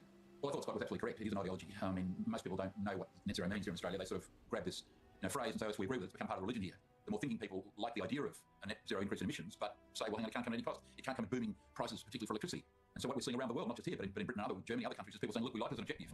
But it is sending our countries deep into debt. It's killing the chances of the working middle class to pay their bills. And so you're seeing a market correction. The problem the coalition's got here in Australia is that having introduced net zero in 2021, we're now actually trying to tell people, no, we're against it. And that's politically a very difficult argument. It takes several years to sort of explain to people why you're now changing your mind. It's a sophisticated argument. And so the coalition here are being bedeviled a bit by our own history, because it was only 4 years ago that we first introduced this policy, which the nation grabbed. Finally, Michael, Victoria's crime crisis isn't getting any better. Just in the space of 48 hours at the start of the week, there was a string of violent incidents in Melbourne, including a knife attack. There are, of course, growing calls for intervention from the Victorian government. Yet the Premier, Jacinta Allen, she insists that everything is fine. Well, because she's a member of the hard left of the Labor Party. She's like sort of members of the hard left of these Democratic-run cities in America that pretend crime doesn't exist. She gives press conferences, despite the fact people live with machetes and knives all around Melbourne. She says no Melbourne's safe. There's sort of zombie interviews where she's saying things which are completely unbelievable, and people just look at her and shake their heads. So Victoria's basically laws these days. People get caught, they get bail, they get caught again, they get bail. I mean, it's a very soft bail regime we have here in Victoria. And one of the things the opposition tried to do here was to bring in a law to stop people wearing masks at demonstrations. A lot of these demonstrations are violent. They have terrorist flags, terrorist symbols. They're Nazis at these demonstrations. And so, put these people to their proof. The opposition tried to bring in a policy in the Parliament yesterday to say, if you're going to demonstrate, you can't go with a mask. Well, the Labor Party opposed that.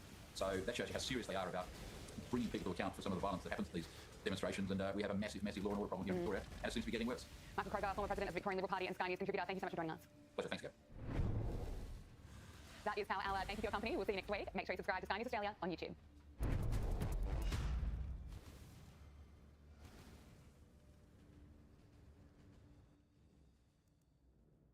So federal judges are ordering the Trump administration to continue funding the nation's largest food aid program despite the ongoing government shutdown. Both of these judges say that contingency funds must be used. That comes as those food and aid benefits were expected to run out soon. Senior congressional correspondent Chad Pergram has the latest update from Capitol Hill tonight. Lines at food banks near a military base in Texas. Service members among those worried about getting paid if the shutdown continues. I think there's a lot of anxiety, the whole unknown of what's going to happen here in the next several weeks. The shutdown was supposed to suspend SNAP benefits this weekend. Americans exasperated. I don't think any of us should be looking for some white knight to save us in Washington. Democrats argue the administration has a rainy day fund for food aid. They lied to the American people. These people are stone-cold extremist liars. But Agriculture Secretary Brooke Rollins contends the law hamstrings her department. It's called a contingency fund, and by law, contingency fund can only flow when the underlying fund is flowing. Frustration also flying high at the nation's airports. A ground delay in Boston of more than 2 hours, 1 hour in Houston. Airports contend with staffing issues. President Trump lashing out at Democrats. I don't know what's wrong with them. They've never done a thing like this. They become crazy lunatics. It's their fault. Everything is their fault. President Trump now imploring Senate Republicans to nuke the filibuster to pass the GOP bill and end the shutdown. Republicans are skeptical of the president's demand. What you're seeing is an expression of the president's anger at the situation. He is as angry as I am. But Republicans worry that with no filibuster, Democrats could then pass universal health care and D.C. statehood whenever they eventually regain the majority. We got to be careful what we wish for here. The office of Senate Majority Leader John Thune says his view on the filibuster is, quote, unchanged. Other filibuster modifications focused on nominations, not bills. Shannon? All right, Chad Pergram on the Hill. Thank you, Chad. All right, Fox News Sunday. Shannon Bream is with us now. So let's break down what Brooke was talking about here. This is where the money was found at the 11th hour. $2.5 billion from the Military Housing Fund from the One Big Beautiful Bill, $1.4 billion from Research Development Test and Evaluation Fund, and $1.4 billion from the Defense Department Procurement Account for shipbuilding. They were able to, and J.D. Vance was saying this a couple of days ago, again, find the money to keep the active duty troops paid and their families. Yeah, and that now enters into the conversation this administration is having with a couple of federal judges about, okay, if you move that money to pay the troops, why can't you move money to pay for SNAP, which hits tomorrow, and that's 42 million people across the country. We're just getting in word, you guys noted some of it, that it looks like one of the federal judges in Massachusetts is going to tell them, you got to pay this and you got to figure it out. Just a ruling now coming in apparently from a Rhode Island judge or some indication in a hearing today. That judge will also tell this administration they have to figure out a way how to do it. And keep in mind, a lot of our military members do SNAP. There are a lot of people who are working in this country who can't make ends meet, and they want to know how that's going to work. And this is why, take a look at these numbers, which I had not seen as starkly before. It's quite appalling. Median pay for those, this is not up there, but first year, as Brooke just reported, you sign up, you're going to get paid $25,000 a year. You stick it out for another 6 years, you might get up to $48,000. Here you go, median pay $52,000. Shannon, maybe my perspective is warped because I grew up in New York, I live in Washington, D.C. That is not enough money to live on, especially if you are a parent.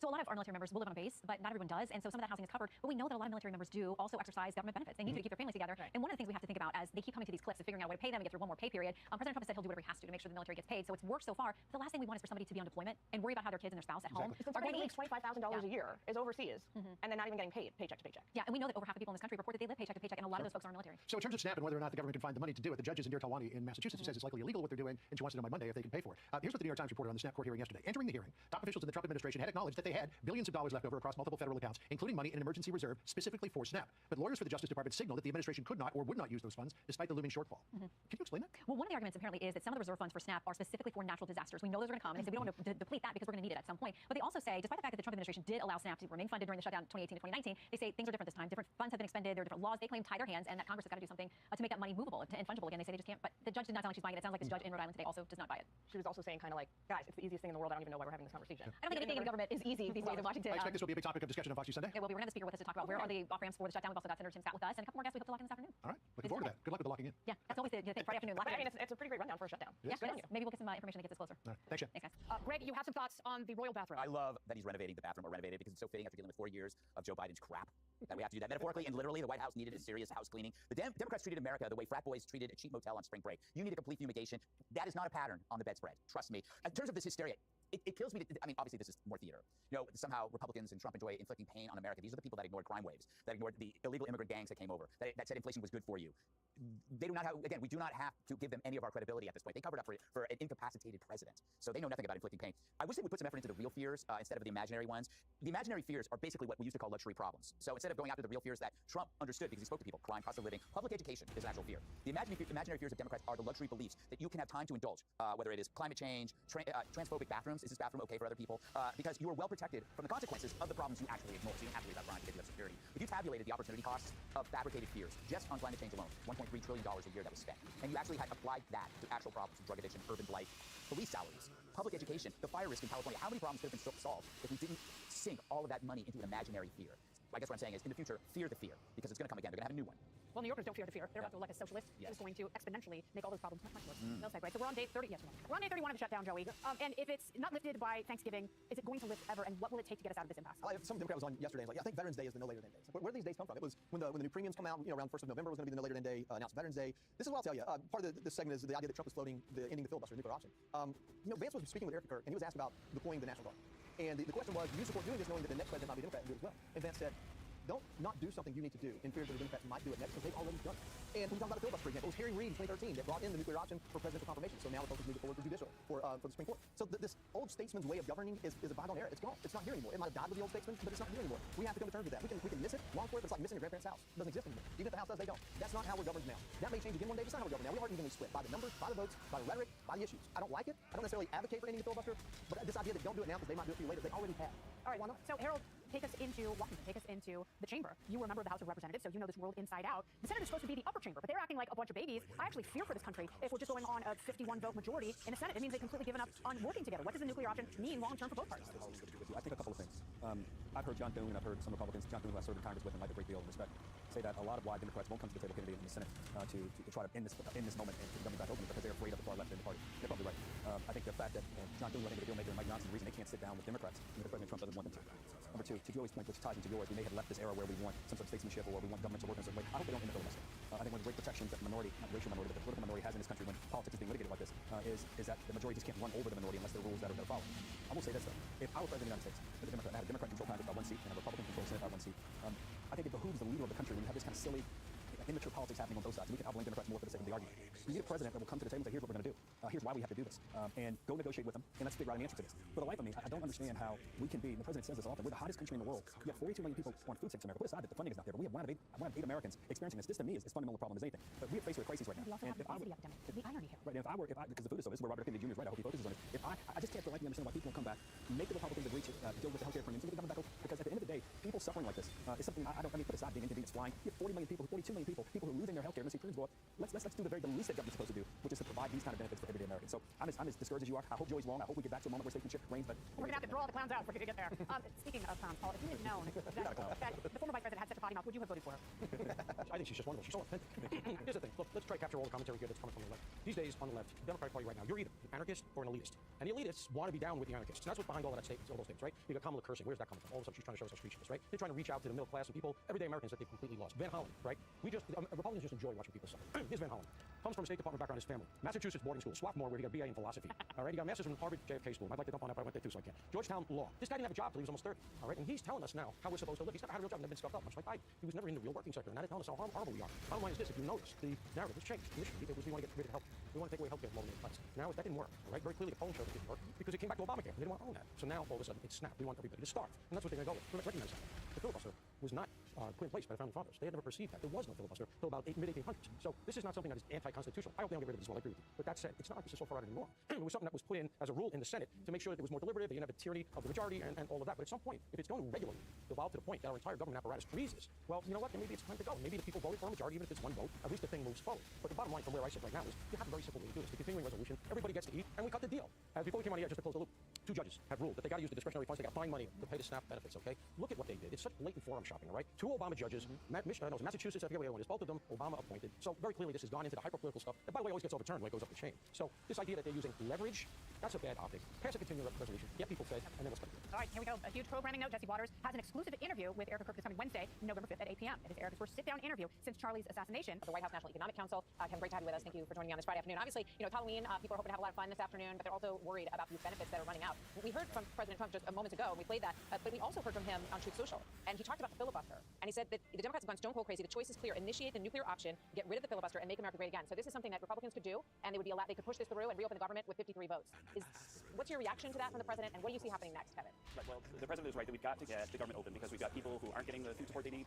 We're about to use emergency funds from the Department of Agriculture because of a liberal judge ruling that we disagree with a lot on. But then we don't have our emergency funds in case we have a hurricane or we have an emergency, a food emergency. And so we've got to get the government open. We've got to do it as soon as possible. And the Democrats really don't have a plan. We don't really understand what they're doing anymore. And the one thing I think that they're doing is just trying to stop the president's momentum because he's had we had this historic trip to Asia with deals left and right and a great deal with China for our soybean farmers. And so they're trying to slow us down, but they can't slow us down. We continue to work every day to achieve the president's vision. And when they finally do open up Congress, we're going to have everything ready for them to go the very first day. And so they're not slowing us down, but that appears to be what their intent is. Understood. But with regard to the options that Republicans have right now, because Democrats seem dug in, although we keep hearing that they're about to, that there might be a shift coming. But do you agree with the president that it's time to do the nuclear option and just push this government reopen through on 53 votes? Do you agree with that as his economic advisor? I always agree with the president. I think that he is impatient, and everybody should be impatient. And the fact is that he's urging the Senate leaders to think about other options. The Democrats, they might well try to keep the government shut down forever, as far as we know, because they're not making any sense whatsoever. And so the president has put something on the table that hopefully the Democrats recognize that the filibuster's been there since the beginning of the Senate, and that they're threatening basically our traditions because they hate President Trump so much. And so hopefully that makes them change their mind. But if they don't, then we're not going to let them keep the government shut forever. We're not going to let them starve the American people. We know the Majority Leader Thune is against the filibuster change, as is the Speaker of the House. But we have you on record as supporting calling in that nuclear option and ending the filibuster. If we can't get the government open, then what else are we going to do? All right, let's listen to Senator Booker on this with regard to the SNAP benefits. Watch. His intention really is to use hunger as a political weapon, hunger of our children, families, disabled. It's really striking to me, especially because we do have the constitutional authority to use the discretionary funds because it's been done before. And that's what really surprises me, is the level of cruelty that is marking Republican leadership right now. What's your response to that, and how well do you think this change is going to work? Because the federal judges in 2 courts in New England have now said that reserve...